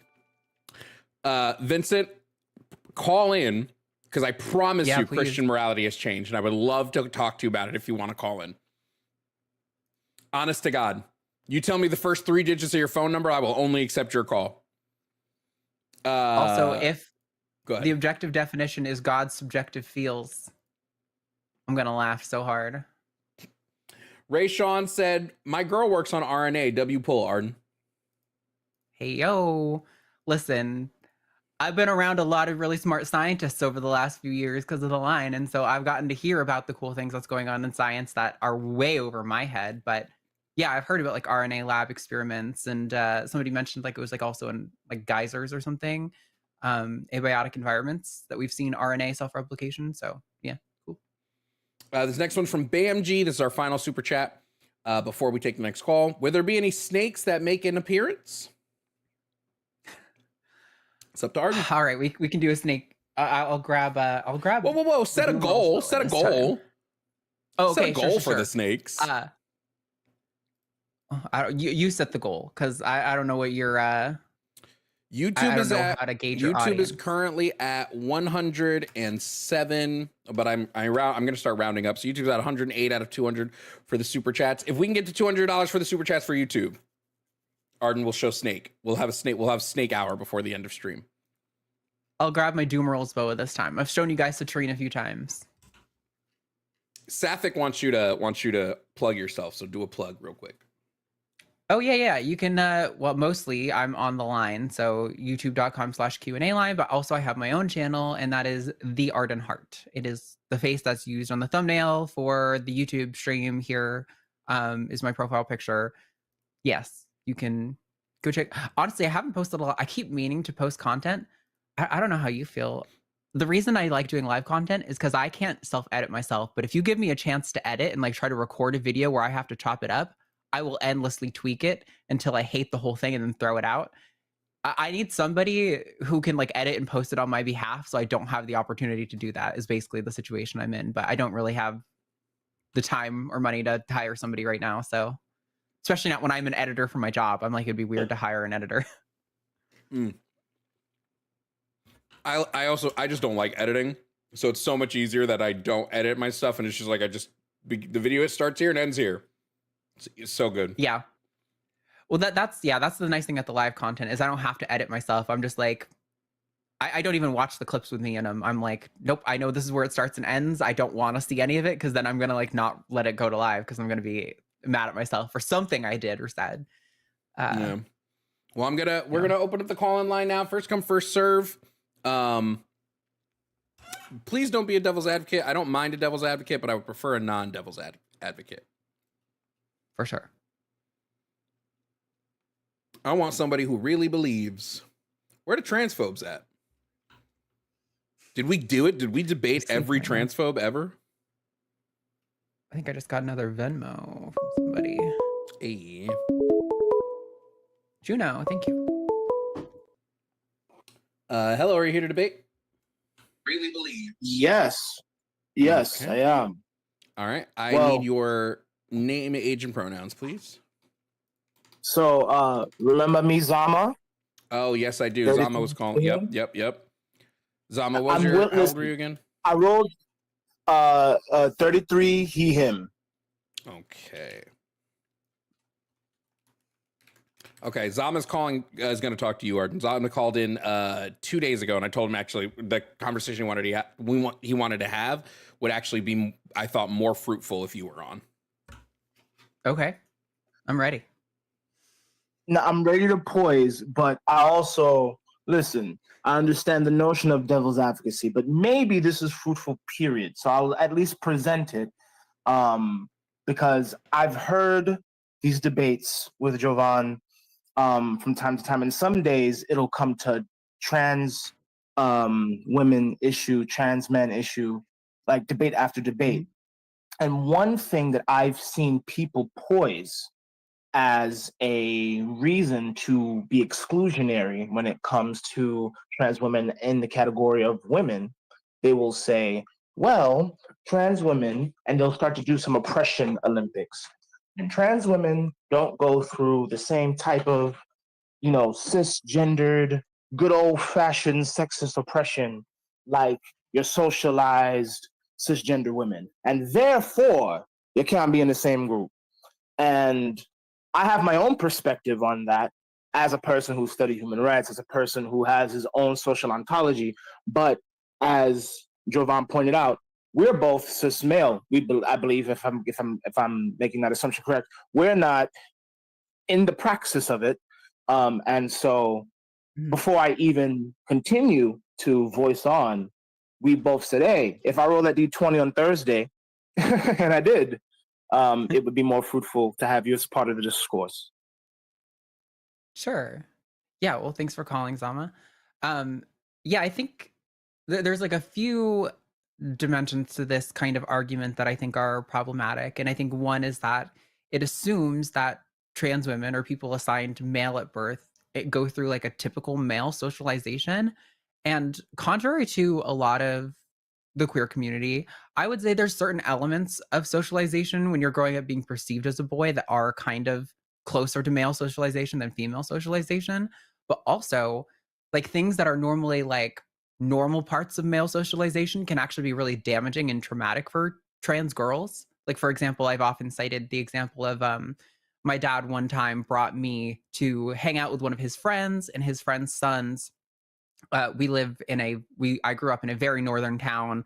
There was a lake and people would go ice fishing all the time, right? So you'd drive your truck out to the middle of the lake, you'd get into this little ice shack and go ice fishing all day.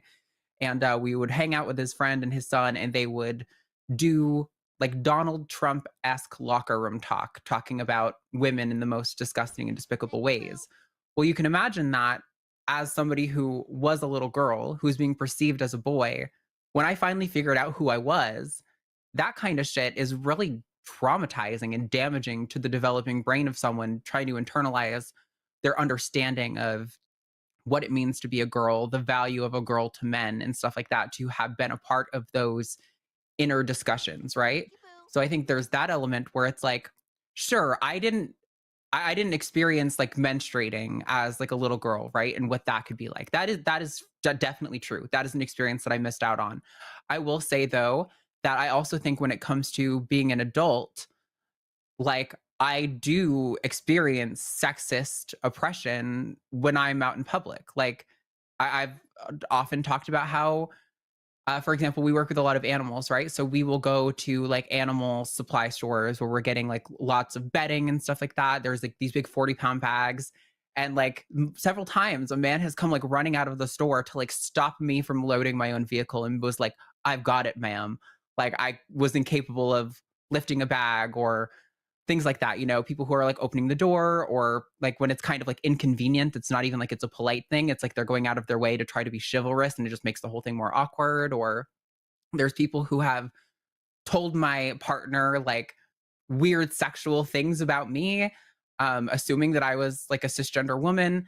So I definitely would say that I experience sexist oppression now and benefit from having gendered spaces that protect me from sexist oppression just the same way that cis women do. Right. And so what would you say to someone? Thank you for that. And to not, I'll attempt to make my own corollary where I can, because where I'm not trans or I'm not a woman or identify as such, donated $20. I am Afro-diasporic, Emoji, and they're not the gold exact emoji, same thing. emoji, But when it comes to gold emoji. conversations of, and people will even extend it towards notions of transracialism, and to which I would say, well, we have to be embedded in praxis and the praxis of oppression, while also not going to oppression Olympics, right? What would you say to someone who, again, I'm not necessarily gonna devil's advocate crash out, because I will portray my point, if you will, right? Because I'm a big truth and reconciliationist, and sometimes I've been dismissed in the face of some people who might identify themselves as feminist exclusionary or whatnot, because I attempt to be a big reconciler, not only in the human rights pragmatic way, but just generally.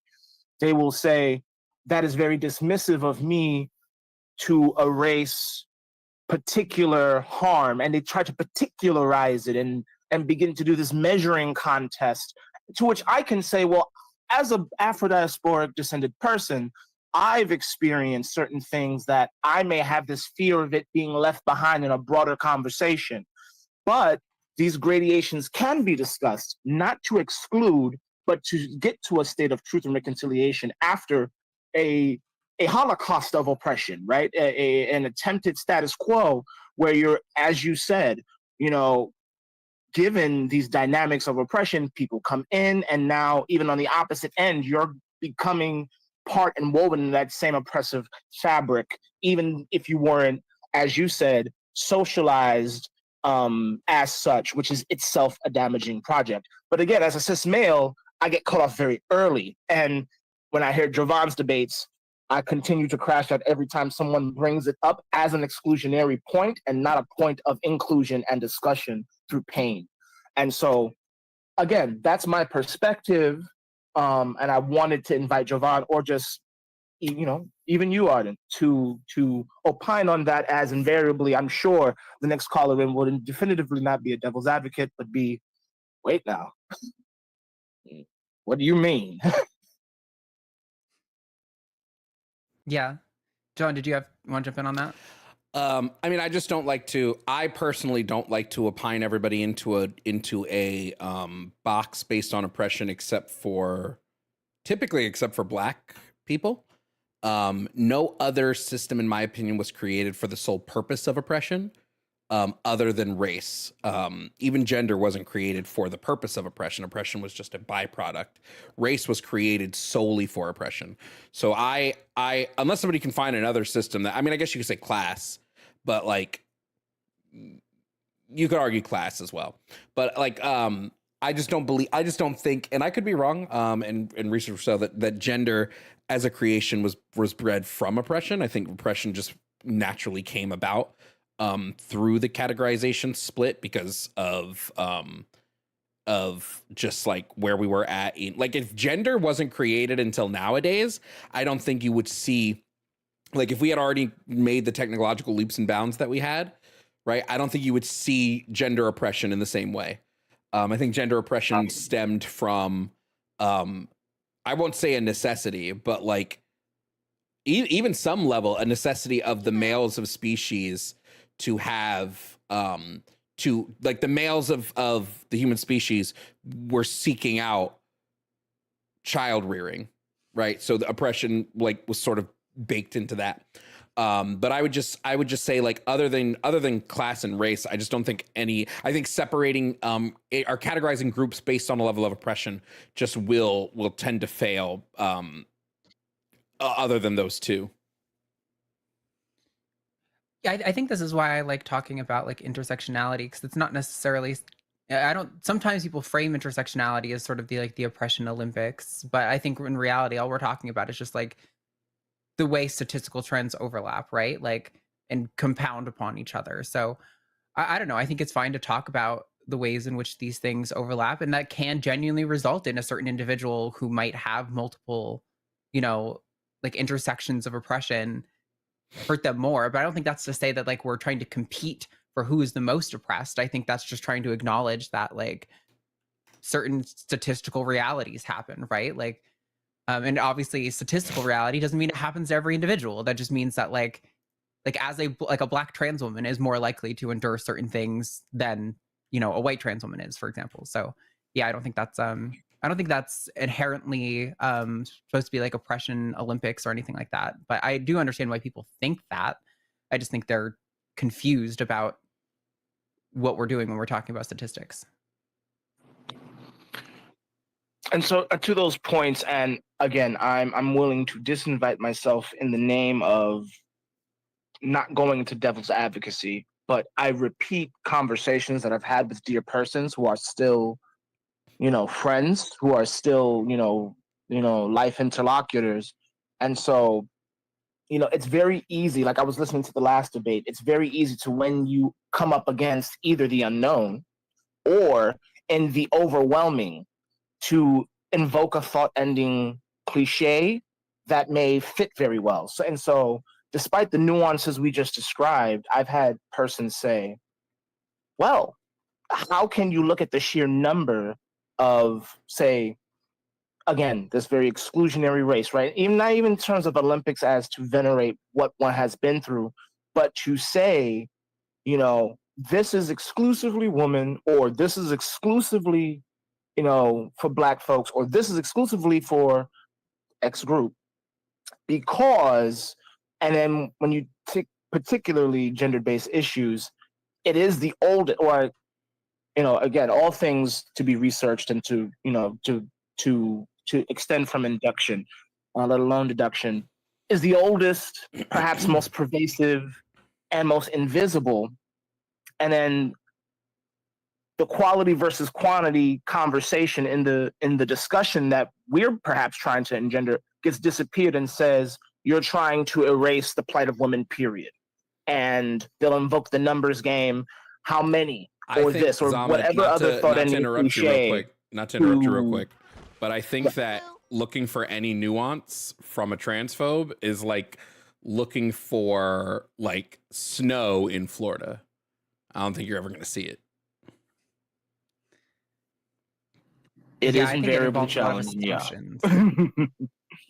Like if somebody's saying that I'm trying to erase the plight of women entirely, like they're just factually wrong. So I mean, like, I don't know. I tried my best. I don't think it's wise always to get so wrapped up in the claims of people who say things like that, because like it involves like a level of mind reading. Like you have to assume that like my intentions in some way, which is weird, or you have to make some like unjustified claim that me being myself is in effect doing that, which I don't think you can. I've never heard a good argument to justify that kind of position. I don't know. I mean, I just try not to give. It's kind of like somebody gave me a really good piece of advice, was don't take criticism from anyone you wouldn't take advice from. And I really hold that to heart in this space, in like the online debate space. Like, unless you have a really good argument, or you are someone who I really value the opinion of, when somebody says something like that, I'm just like, okay. I mean, you're thinking you can read my mind and my intentions for like wanting access to women's spaces, but you're wrong. So. Right. And there's a lot of like, right. They do a lot of like assumptions of intentions. And I also have to, I want to warn you real quick before we get there, Zama. Somebody did pay 20 to boot you. So you have about 6 more minutes before that goes into effect. Oh, that's totally fine. Because, listen, I can't, as many others coming through for the fisticuffs of fisticuffs is definitely a thing. So here's what I'll say pragmatically as a way, as perhaps a summative, if I've garnered y'all's perspective, offered mine, but also, to not devolve into devil's advocacy because that's what it would end up being. Here's what I've perhaps come to, and I would invite your Exodus feedback on, right? Because someone would have said, and I think even I've heard in debates in past with Jovan, the plight of women and the plight of trans women, because when you bring up the facts, you bring up the evidence, people will say it is not the same, right? And people will trigger and make assumptions of intentions off of one word, because maybe they have an intuitive awareness of how we use that word, irrespective of the nuances of it. So then I will respond to them, whether it's along the lines of trans persons or any other group, to say, perhaps it is not exactly the same. That should not mean that we can't speak about it, because in your case, if you're talking about trans issues, they're actually both abhorrently weird, abhorribly oppressive, and have their own efficacy to talk about, even if they have different walks for different people and different genuses thereof. That is what the truth and reconciliation process involves. And so I can concede, perhaps linguistically, they're not the same, but they're fucked up similarly enough. Let's be intentional with why we're bringing this up, because it is not enough grounds to exclude trans women or trans men as men or women, conversely. And that's, I think, at the crux of any sort of assumption of intent behind the reaction to a word, that perhaps they know enough. I don't know everything. You know enough to have tension within in response to that word. So let's unpack it if you actually are here to get to a truth and not venerate your own biases ahead of time, because I have them too. It doesn't mean that we're actually trying to get somewhere, because I'm starting at the fact that you have a pulse, damn it. I'm the fucking medic in Battlefield 6, which, by the way, I love y'all's content outside of this. So with that, I invite your final Exodus response, feedback, and reaction to that, because checking for understanding and consensus or not. I'm completely with you, Zama. It's weird to me when people assume that me saying I'm a trans woman is me saying I'm indistinguishable from a cis woman. Like, no, obviously that's why the adjective is there. That's what adjectives are, modifiers. They modify the noun. Woman is the noun, trans is the modifier. Like, I'm not at all saying that my experience is identical to that of a cis woman, but also in that same vein, I don't think that any cis woman's experiences are identical to one another. So it's like, they're just kind of pointing out that people's experiences are different and rooted in a number of factors over which they have no control. And I'm like, yeah, true. It's like they want me to have some grand concession to them when they're saying something that seems to me to be very trivially true, that like, yeah, people are different, and that's just, it is what it is. Like, and there's going to be like, you know, different pressures that affect them, different struggles that they face. And but I completely agree that like we have a lot of the same oppressors, and so we're way better at fighting. We're way better off fighting together our shared oppressors than we are doing this intergroup fighting because you think I'm saying that my experience is identical to yours when I'm not. Like, it's like you're getting distracted. You're not seeing the forest through the trees kind of situation. Like, we could be tackling misogyny and like access to reproductive rights as well as bodily autonomy, because all of those things benefit trans people too. And I want us to both achieve those goals together rather than be sitting here attacking each other over like the marginal differences between us.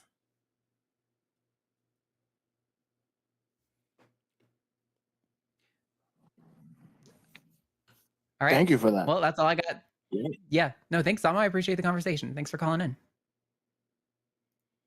Hey, if calling it every once in a blue moon can garner a boot off, hey, that's me more money in your pocket. Continue. Love it. Come back on the show. I love the collabs. Yes, Jovan, more collabs. I don't know if you're using Meld for your build. I mean, for your new setup. It's dope. Yes. Thank you. Thank you both. All right, Zama, you have a good one. Thanks. Just under the line, too. Yep. Zama sounds exactly like my therapist, and it's kind of crazy. Oh, really? Yeah, like vocal tone or like the way he talks? Like indistinguishable, both. indistinguishable. Oh, okay. If you put my therapist and Zama in the same room and I closed my eyes, I would not be able to tell who's talking. That's really funny. Before we move on, we got a couple of things. We have some tips and some super chats. Alyssa did send the 20 to kick the guest. That's why I told Zama he had that 20-minute timeline. So I couldn't figure out what Alyssa's message was, but it was soccer balls, question mark, soccer ball, question mark. And I'm sitting here like, if you guys go back and watch the stream, you'll see me go, oh, kick. Like it just clicks in me. I saw you do like an okay sign and like you, yeah, I saw that. And I thought you were trying then to communicate to me, and I was like, I don't know. No, it was for that. But it's and okay. then Jacob sent $20 on Cash App and said, question for Arden. How did you come up with your name? Need a new one. Actually, I didn't come up with it. My mom did. I was trying to think of, I first transitioned. Yeah, I know it sounds crazy to say first transitioned, but listen, you guys got to follow my other stuff and maybe you'll get more of the story, okay? I first transitioned when I was 14 and I was driving around with my mom and we were talking about names. At the time, I was almost going to go with Olivia. And my mom went, I just read this name in a book and there's this girl called Arden and I really love that name. And something about when she said it just hit me and I was like, that is my name. Like, it was a weird, like, I'm not one who believes in anything metaphysical or magical, but it was like that name was picked out for me in the fabric of the universe because I was just like, oh no, that's me, that's my name. And so yeah, I went with it and yeah, I got lucky. My mom came up with my name. The last name is just that's a whole other story. We don't need to get into it, but yeah, that's my name. Arden came from a book. Don't remember what book. Thanks, Mom. All right. Well, here comes our super chats. We're going to get through these pretty quickly because we got a couple of them. Sedalia said, oops, I meant Twitch chat. I'm just poking fun. That was from a message that they sent earlier. No worries, Sedalius. The bearded IT guy said, so glad the line hired Jovan and love you, Arden. Thanks, bearded IT guy. True. Same. Rainmaker said, Arden just described my entire creative process. Look at you speaking to the masses. Vampers Alyssa said, with this one, I'm tapped out for the rest of the stream. Thank you for everything you two do. Love you, show snake. So we did hit the snake goal. So Arden does get to pull out the snake now. While Arden gets the snake, we also got from Shies. I want to see a snake. Thanks for doing what you do. I've learned so much from both of you. Thank you so much, Shies.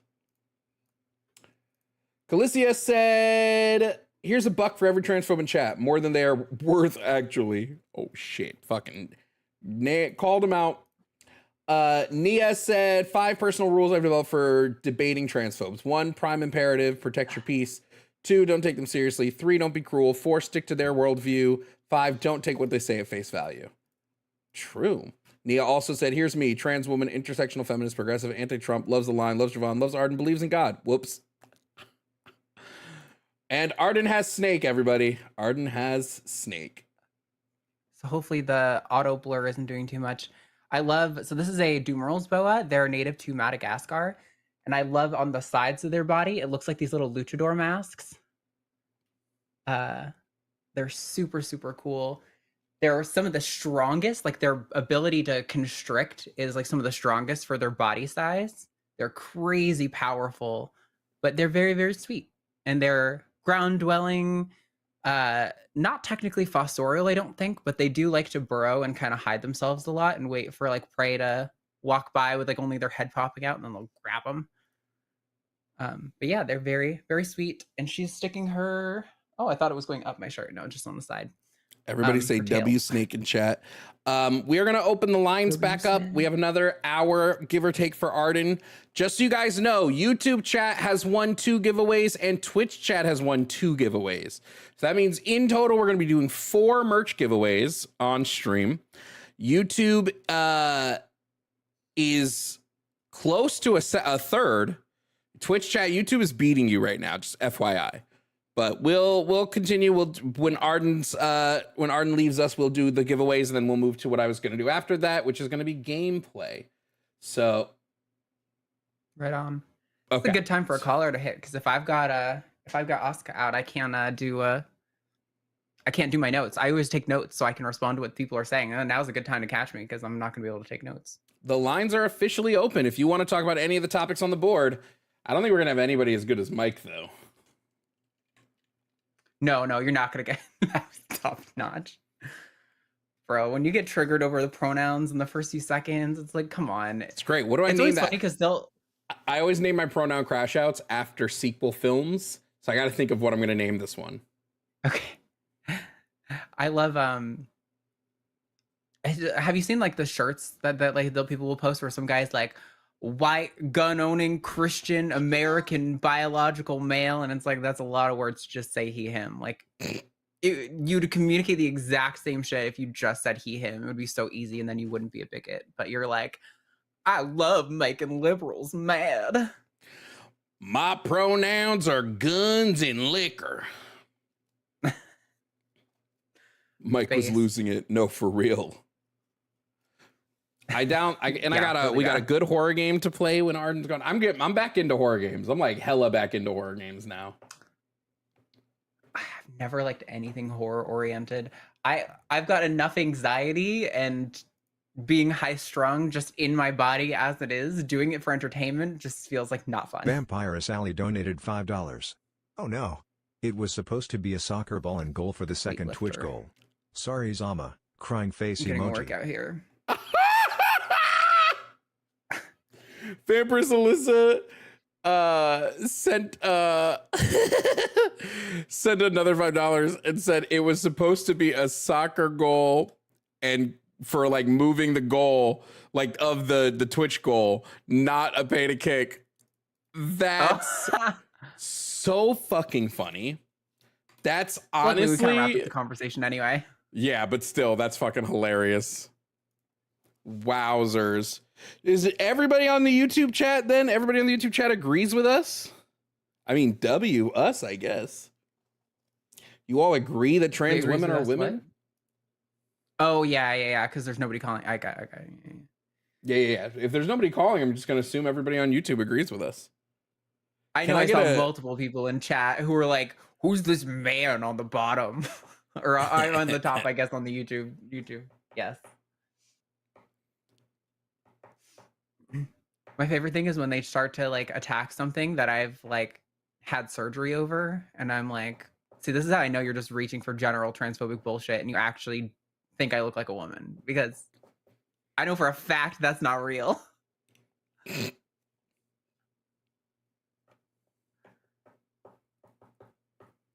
As a trans woman, I don't think I'm real. It's crazy. Although I won't name her because it's not worth giving any oxygen to this person, but there's a creator who makes like so much hate content about the line, and specifically like transatlantic. Send me a message about their, I think I know who it is, but send me their name in Twitch. I think you do. Discord. I think they've made content about you too. I know exactly what it is. Yeah, I don't respond to it because it's nonsense. It's total nonsense. I think we talked about this on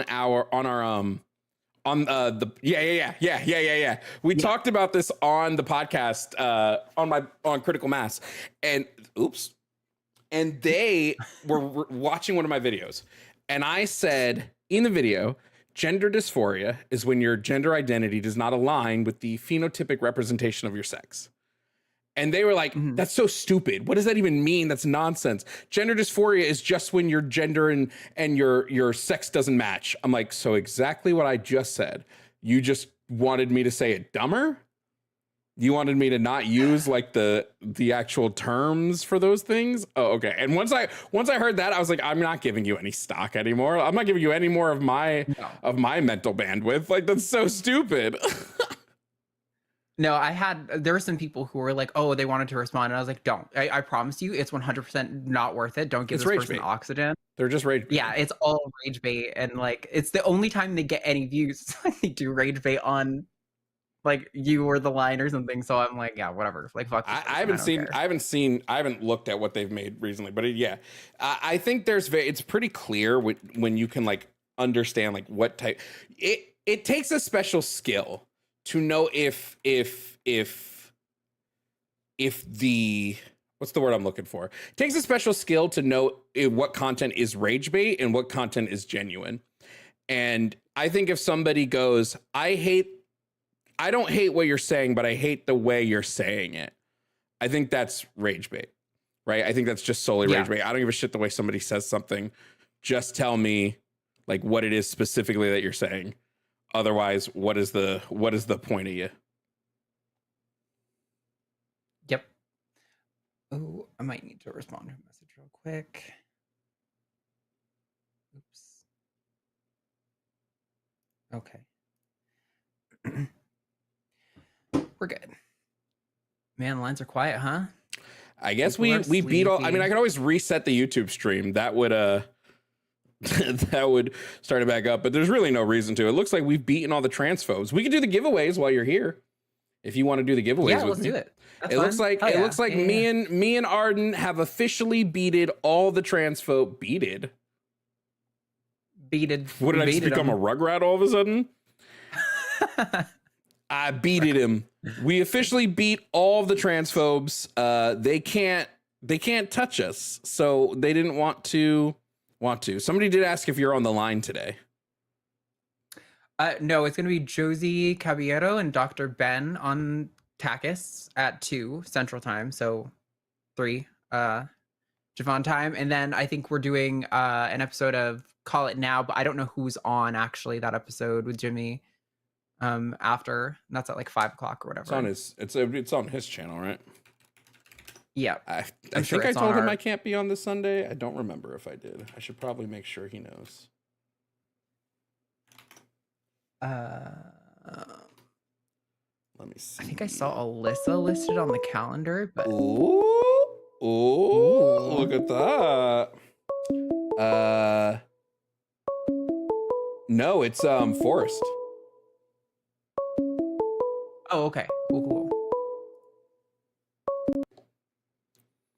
Hello, are you here to debate?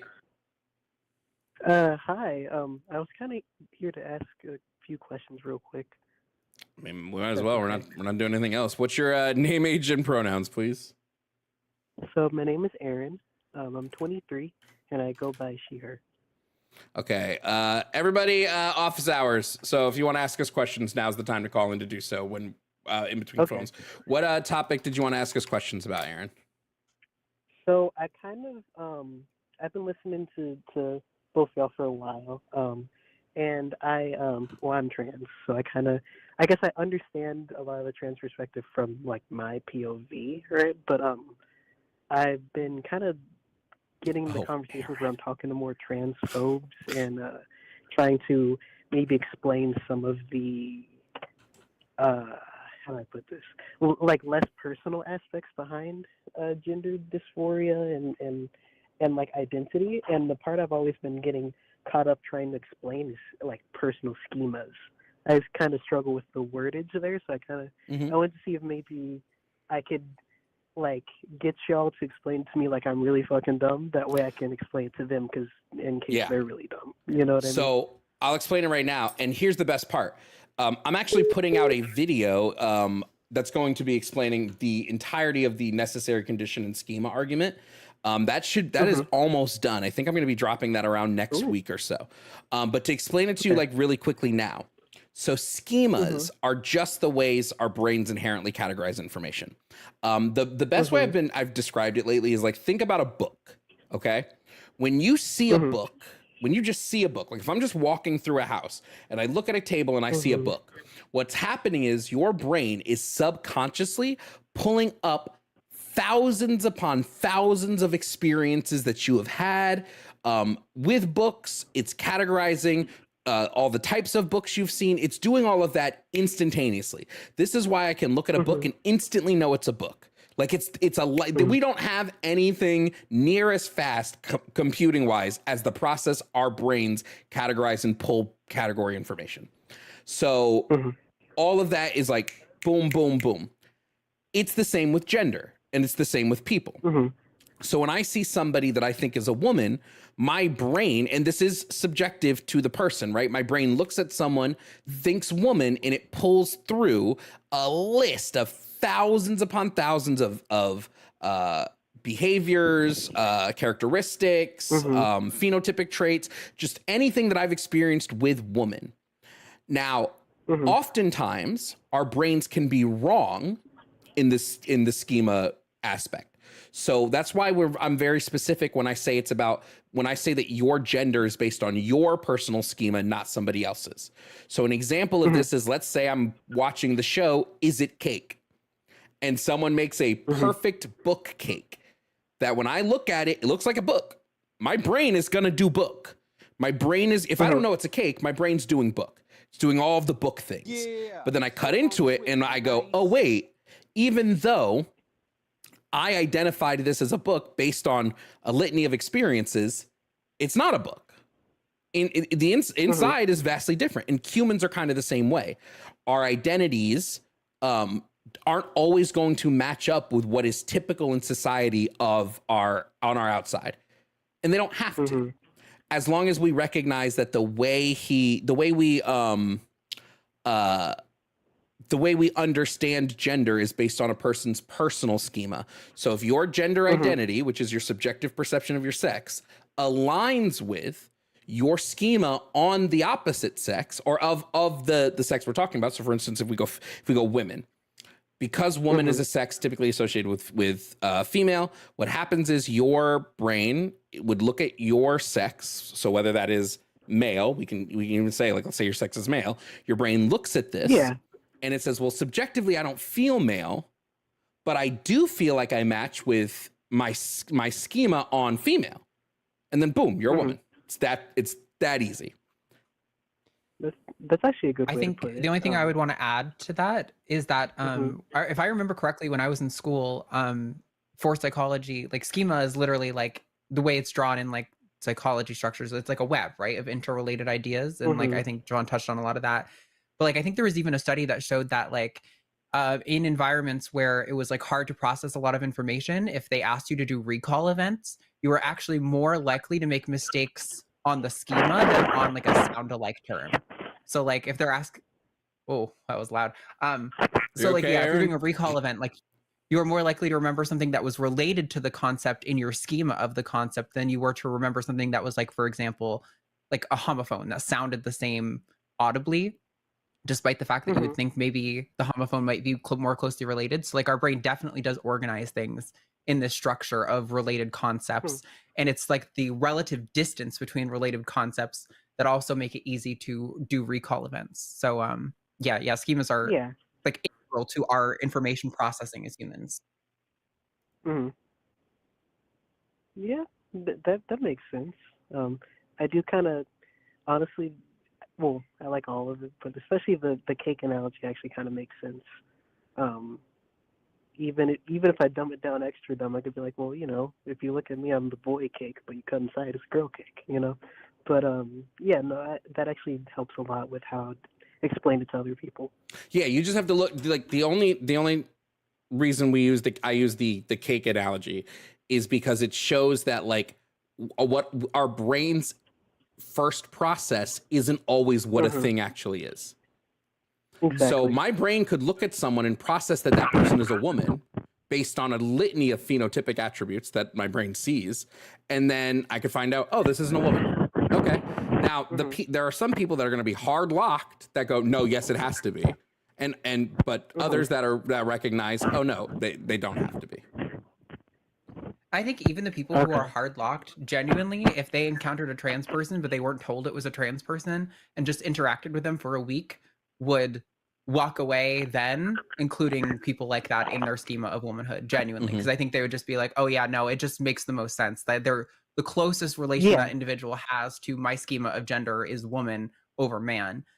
Even for people who are like, you know, maybe early in transition or don't pass or whatever, like I think like genuinely, like most people, when you spend time with a trans person, are going to just start categorizing that person into your schema of that gender. Well, and also remember, when we're talking about like sex and gender, there's not a single person whose schema of women is XY chromosomes. That is not something your brain that is not a piece of information your brain ever recalls. It is almost always going to be some level of physical phenotypic trait. Almost always is what it tends to be like. And it's not even all in most of the times, it's not even sexually related, right? A lot of the times, like you see long hair. If you see somebody walking away from you and they have longer hair in a like our society, your brain is going to think like instantly recall woman.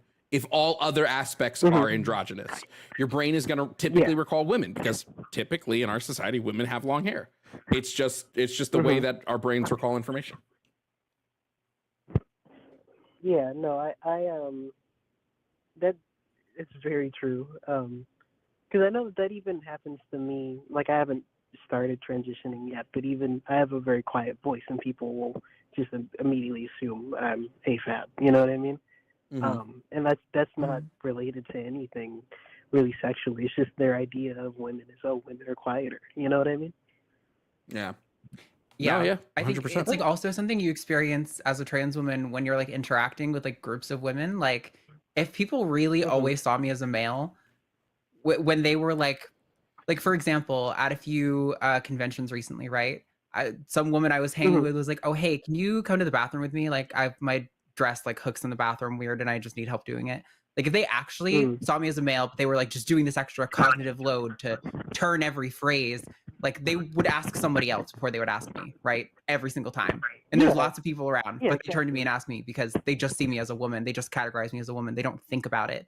And then they go about their life.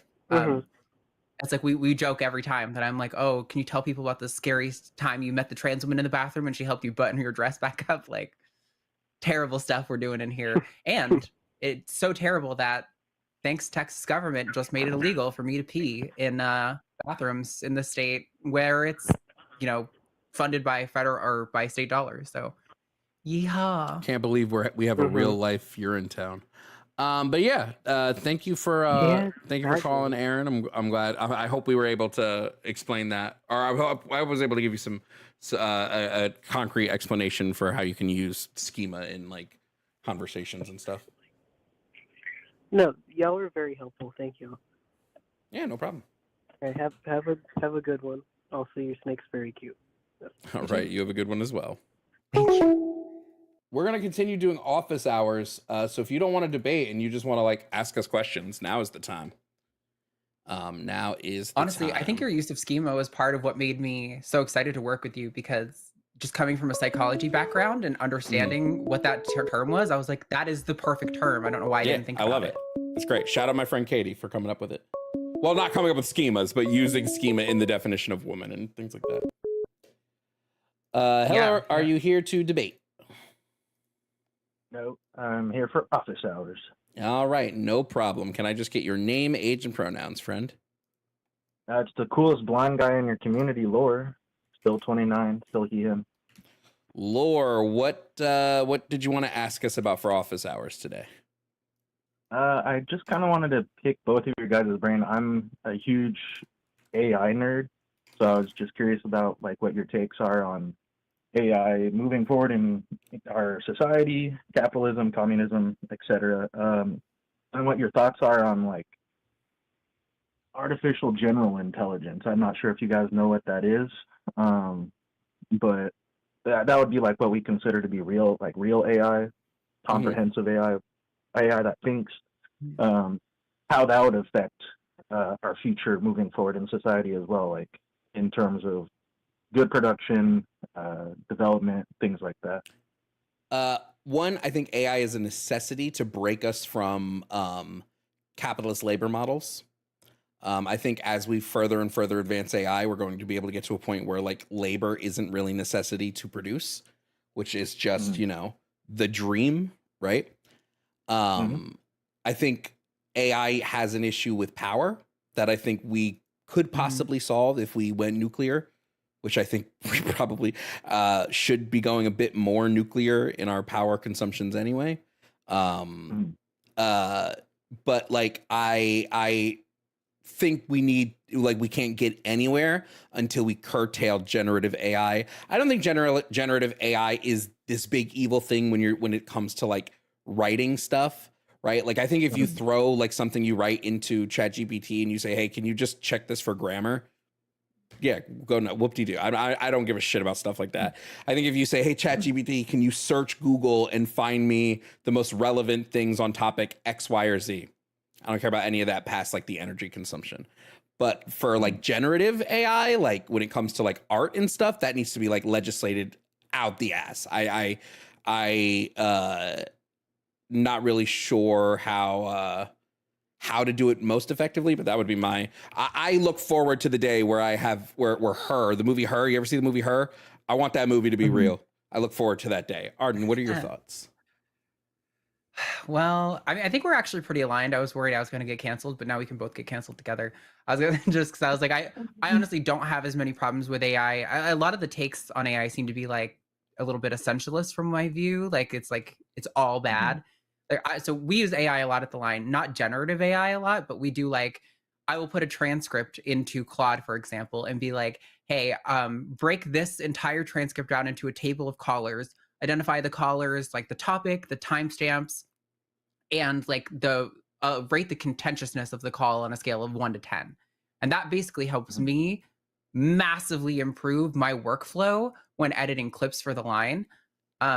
I understand some of the energy consumption issues, and I kind of like that we've got like these open source models that you can run on your like computer, your personal computers now. I think that'll help a little bit, not much with that. But yeah, I do think some of the biggest ethical concerns that I see with AI are more along the lines of like rights to your likeness for like artists and like actors and things like that. I think it should be against the law to be able to generate someone's likeness without express permission and like probably through like some strict legal contract or something.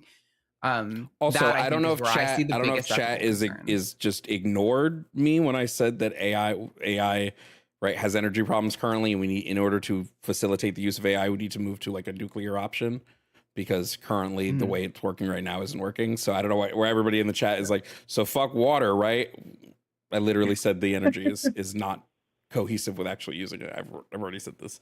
Yeah, definitely the energy problems are a problem for sure. Yeah, I just assume that we all just agree that the energy problem is an issue, and so there's no real, like, we all agree the energy problem is bad. Yeah. Definitely a bad thing. Just to kind of follow that up, what do you think about the kind of black box that is LLMs? You know, that generative AI learning language models. How do you think we can address that?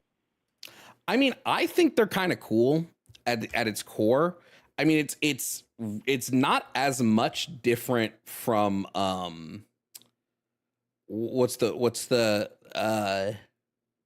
because all the LLMs are doing they're just kicking you back a pre-scripted canned response.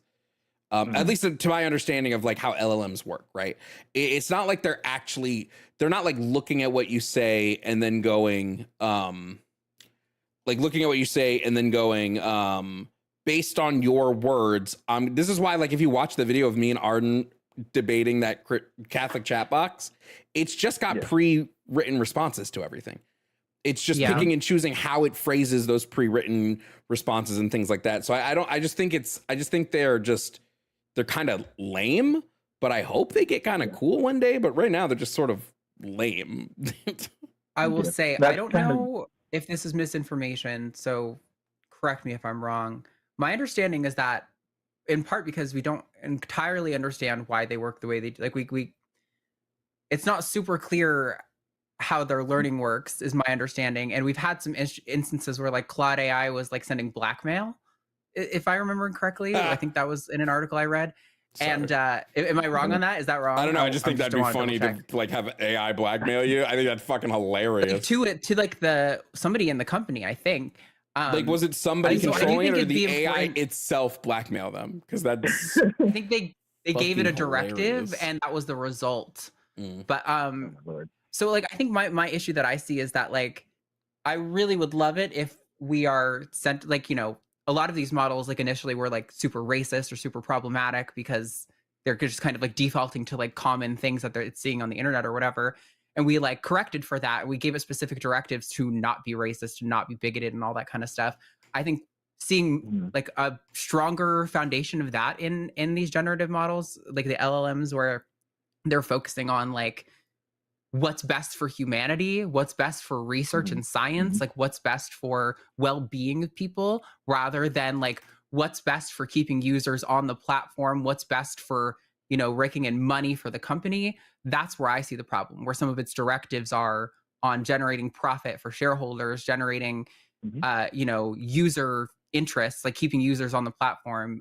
I don't like that. I'd rather the models be centered and focused on, you know, like actually providing good information, helping people understand, not just like, it's generally the most disgusting thing when it's one of the reasons that I haven't liked ChatGPT until 5, because it just glazes your whole, like, oh my God, you can say anything. And it's like, you are so brave and smart and intelligent for thinking to ask that question. Let me tell you why it's such a good answer.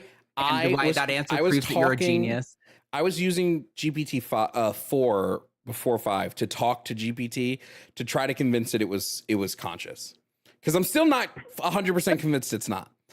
And we could get into that one day about why I think ChatGPT might actually have already achieved a level of consciousness.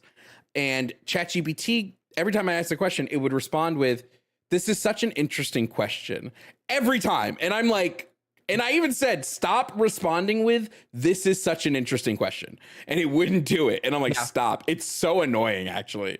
If ChatGPT was a real person, I would never talk to them ever again. But I did get ChatGPT to admit it was racist. Yeah, and I'll hop off after this. I just wanted to say, like, kind of feeding off of that's where I kind of, especially with X, formerly known as Twitter. I like how that's how we refer to it. And what is it, Gronk? And how I thought it was, I'll use my words, choose very wisely, Mecha Shitler. It really thought it was Mecha Shitler for a while. And then, and that scared me. That was horrifying to think it could think that way. But I want to provide I seem to come on here and I ask questions and then I provide a source. I'd recommend people check out, it's actually ran by, or funded by the YouTuber Markiplier. It's called Real Good AI. And it's, they're a research company that's looking into breaking down the black box of LLMs so people can understand, utilize, and then incorporate them into their businesses or medical fields, et cetera, better. So I just recommend people check that out. All right, cool. Yeah. I'm completely on with Jovan though about like it honestly, in theory, AI should be like the best thing for like a socialist, leftist, like communist progressive movement. Like removing the amount of labor people have to do, it sounds great if we can benefit from it, if we can profit from it, if it's used for good, which we know it fucking won't be. Yeah, no, and well, I said I'd end off. I just want to say this question stemmed from the chatbot video I watched of you both, so I appreciate the content and the opportunity to come back up here and talk with you both. Yeah, for sure. Thanks for calling in, Laura. Cool, thanks. Thanks, guys. Have a good one. Also, I fact-checked myself on that whole Claude AI blackmailing thing, and I guess it was in a test against the fictional CEOs they ran. Oh, okay. That it threatened to blackmail and expose an affair that it found by reading through the emails of the fictional. Why? But yeah, I guess that didn't happen in the real world. That was in a CEO or a test that they specifically ran to make sure it wouldn't do things like that. So that would have been good. That would have been, I guess, fun had it have been in the real world, though. I would have liked that. So funny. So that's true. I should have known just for the fact that wasn't news everywhere. That wasn't. Yeah, because I was gonna say I hadn't heard. Definitely would have been news everywhere. I hadn't heard that anywhere. That was the first I was hearing of any of that. I think it was in a BBC article.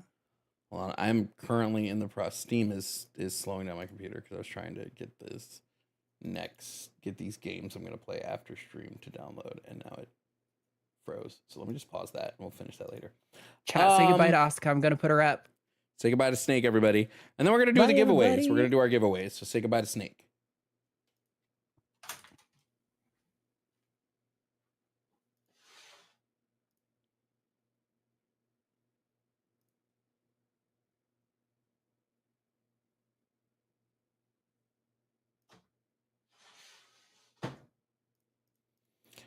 So here's how it's going to work. On YouTube, Okay. We're going to do the 2 YouTube giveaways first. On YouTube, okay? In order to win, you just have to be watching and subscribed. Can't win if you're not subscribed. If you win, what I'm going to need you to do is go and DM me on Instagram. I'll pull my Instagram up. I will then tell you a code on Instagram that you have to then repeat on chat. Because then I'll know it was you. That's the only way, because YouTube doesn't have like a direct messaging system. Nice. Okay? I'd watch 24 hours of this. One day we'll have to pick a day where me and Arden don't have other things to do in the evening, and we can go live a little longer. Okay, so... Oh, yeah. That'd be fun. I just started the YouTube giveaway, so you have... It should be 5 minutes to enter. So you got to type in !enter, all capital, all one word, over on YouTube. And it should enter you into the giveaway.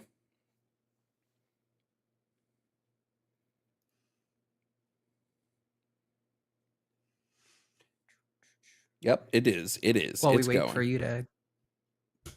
It's going. It's going. You got 5 Oscar, minutes. that Nick I just had out, actually...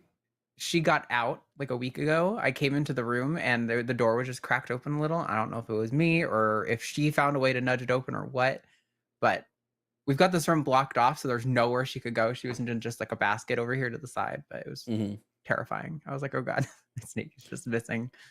And just a reminder, we're going to get 2 winners from the YouTube. These winners are going to be able to pick a t-shirt from my merch store, jovanbradley.com. Here's the merch you can grab. You'll just tell me which shirt you want, and I will give it to you. Only the t-shirts are up for grabs. Hey, You said to Get come them say before goodbye. we move stuff. see you later. I'm gonna go. Are you guys still alive? Yeah. Can they hear me? Yeah. Yep. Hi. Everybody say hi to Matt Dillahunt. I'm sorry, I didn't mean to interrupt. Everybody said hello. When did we start? When did I start this? Okay, you got 4 more minutes. 3 more minutes, 4 more minutes. You got a couple more minutes, and then we're gonna pick a winner of the YouTube chat. So, Matt cameo. Ayo. Somebody in the chat is trying to call in, and they waited until we started doing giveaways, and then a response. In fact, I'll put the response on the screen because it's fucking hilarious. Michael said, Why don't you take my call, you coward? Michael said, you stood outside the store entrance and waited for them to lock the doors to try to come inside. Fucking idiot. For real? That's so funny. Yeah, I think a lot of people didn't expect the Matt cameo. I see chat is like, is that Matt? Yes, that is Matt. What Who day is are Matt? what day did we Who's did anyone? I what who's anyone? Next Wednesday, the 27th. Yeah, Jovan will be on the Hang Up with Matt next Wednesday at 6 p.m. Central Time. Chill out. Amelia just got us to 400 on the Twitch chat goal, which means I have to give away 3 pieces of merch for Twitch. Y'all please remember that I have to pay for all this merch I give away. So the more goal we get, I'm like, okay, that's great. But I'm also like, shit, how much am I gonna spend on merch just now? It's fine. I'll spend as much as I need to for chat. They deserve it. You guys are awesome. All right, YouTube, you guys ready for your giveaway? We're going to go in and pick a winner on YouTube. There's going to be 2 winners. We're going to pick the first winner. First winner is TT6614. TT, are you there? TT6614, you have 2 minutes to tell me in chat that you want to win your prize. You have 2 minutes. Is this one YouTube chat or Twitch chat? YouTube chat. YouTube chat. All right. TT14. TT6614, are you there? Hell, I know, and I'm just kidding, by the way, chat. If y'all hit another 100, I'll give away another t-shirt. It's really not a big deal. Disrespectfully fuck YouTube is so funny. TT, are you there? You have one more minute. You 2 minutes to tell me you're there, or else I have to pick somebody else. There you are. Okay, TT is confirmed there in the chat. TT, I need you to message me on Instagram right now. Just send me a message with your like YouTube name, and then I'll send you a code to then respond to me here. I know this is a pain in the ass, but that's just how it works. So if you could hit that for me, just send me a message on Instagram saying it's you. You could, and you would.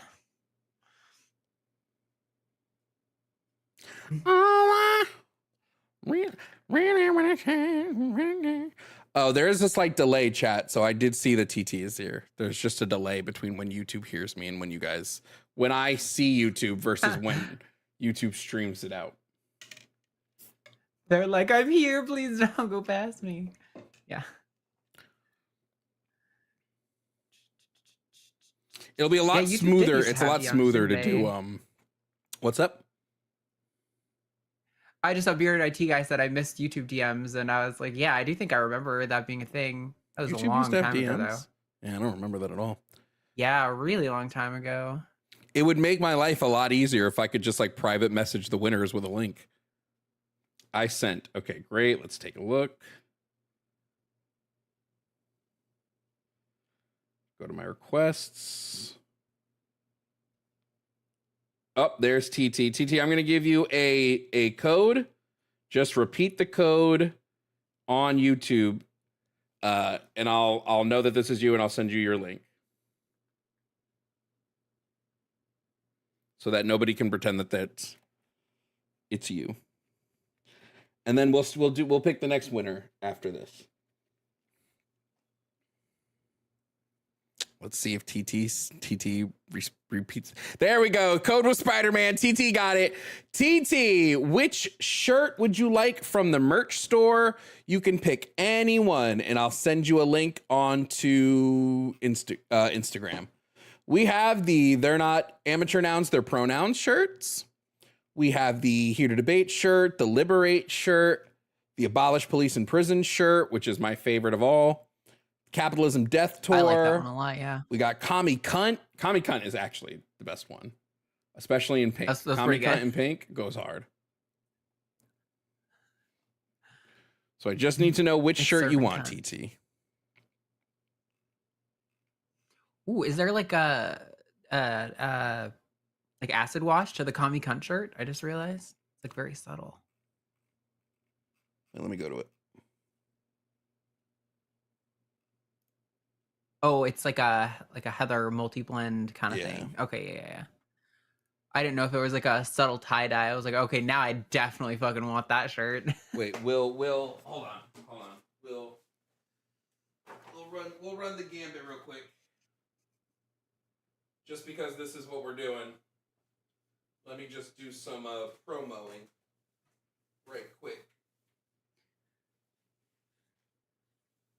Pro mowing. You gotta be pro and you gotta be mowing, you know? Gotta mow like a pro. Ayo! Nice. It still slaps really hard, even without the tie-dye. Listen, I'm from Vermont, so when you put tie-dye on something, I'm immediately like, my people. I don't know if that's problematic to say. Vermonters like tie-dye and flannel. Commie Cunt. Okay, beautiful.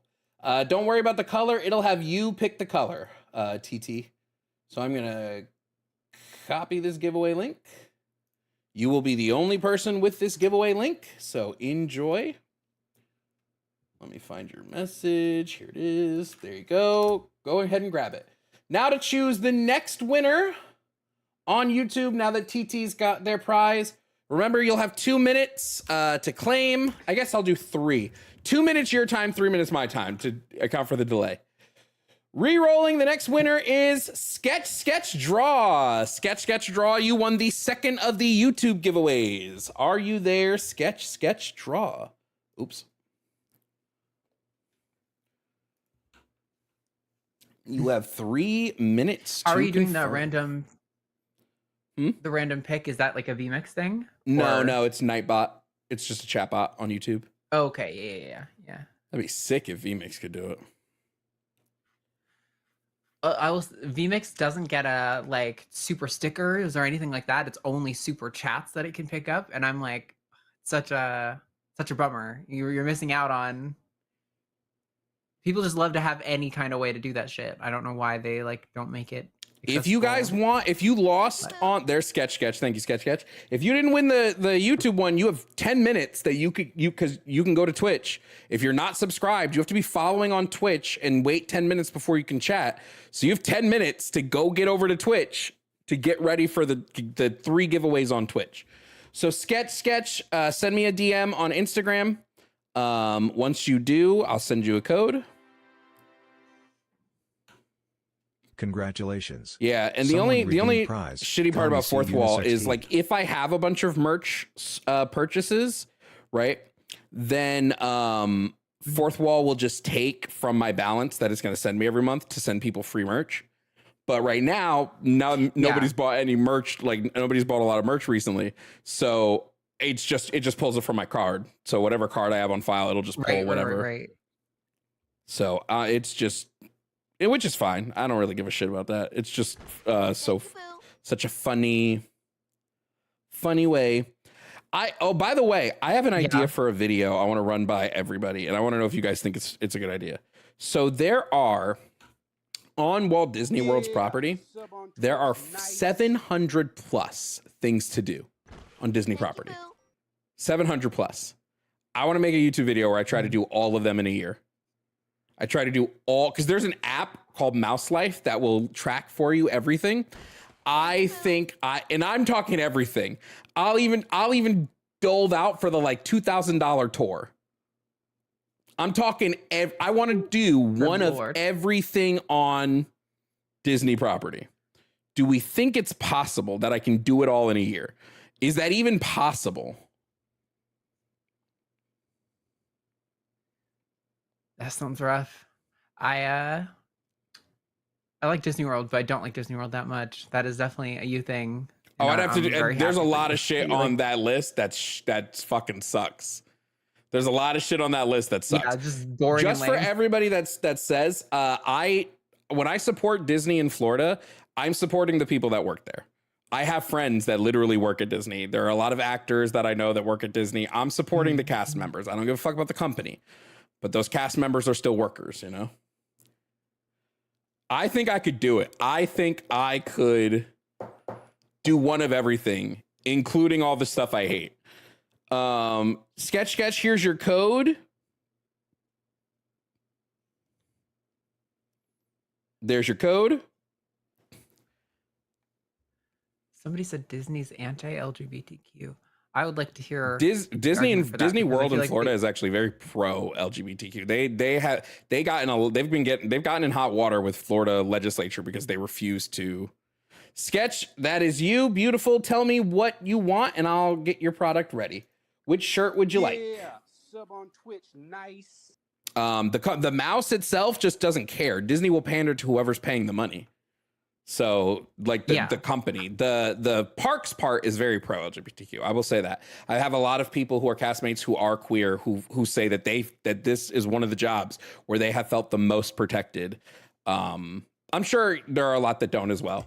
But I just know I can really only tell you from what I also feel like been told by cast a lot members. of their media has been mixed. Like I've seen stuff they've done that I definitely would agree is anti-LGBTQ in their media, but they've also done stuff that was like I guess rainbow necessarily capitalism, right? pro-trans in their media. Where I'm like, yeah.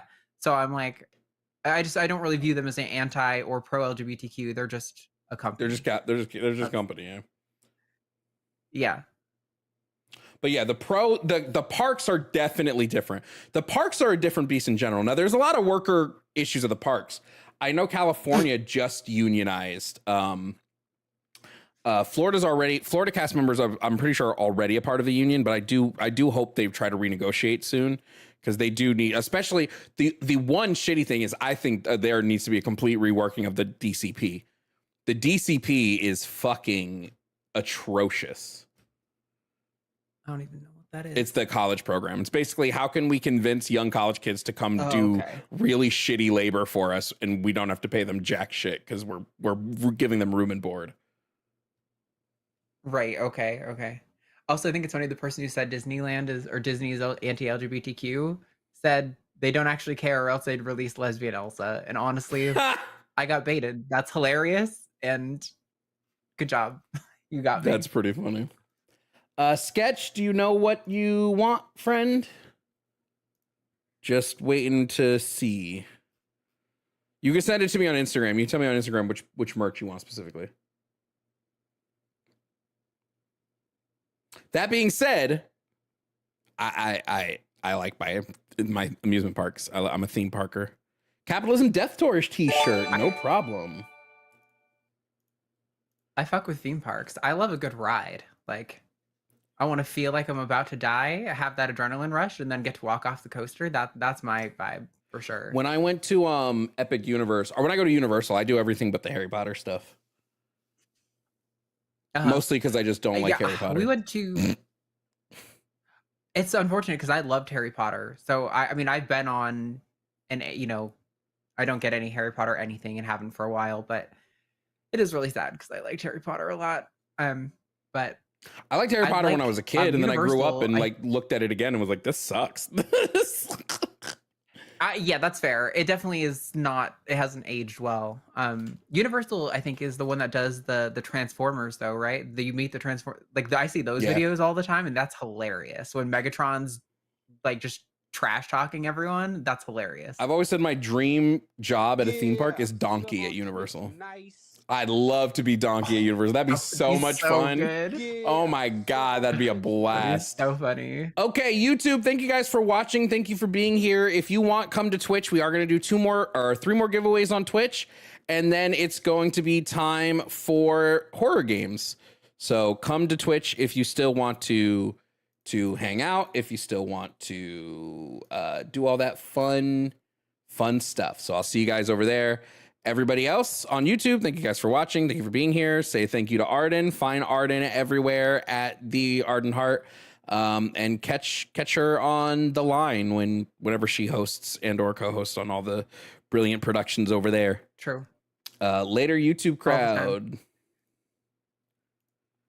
Okay, now that we've gotten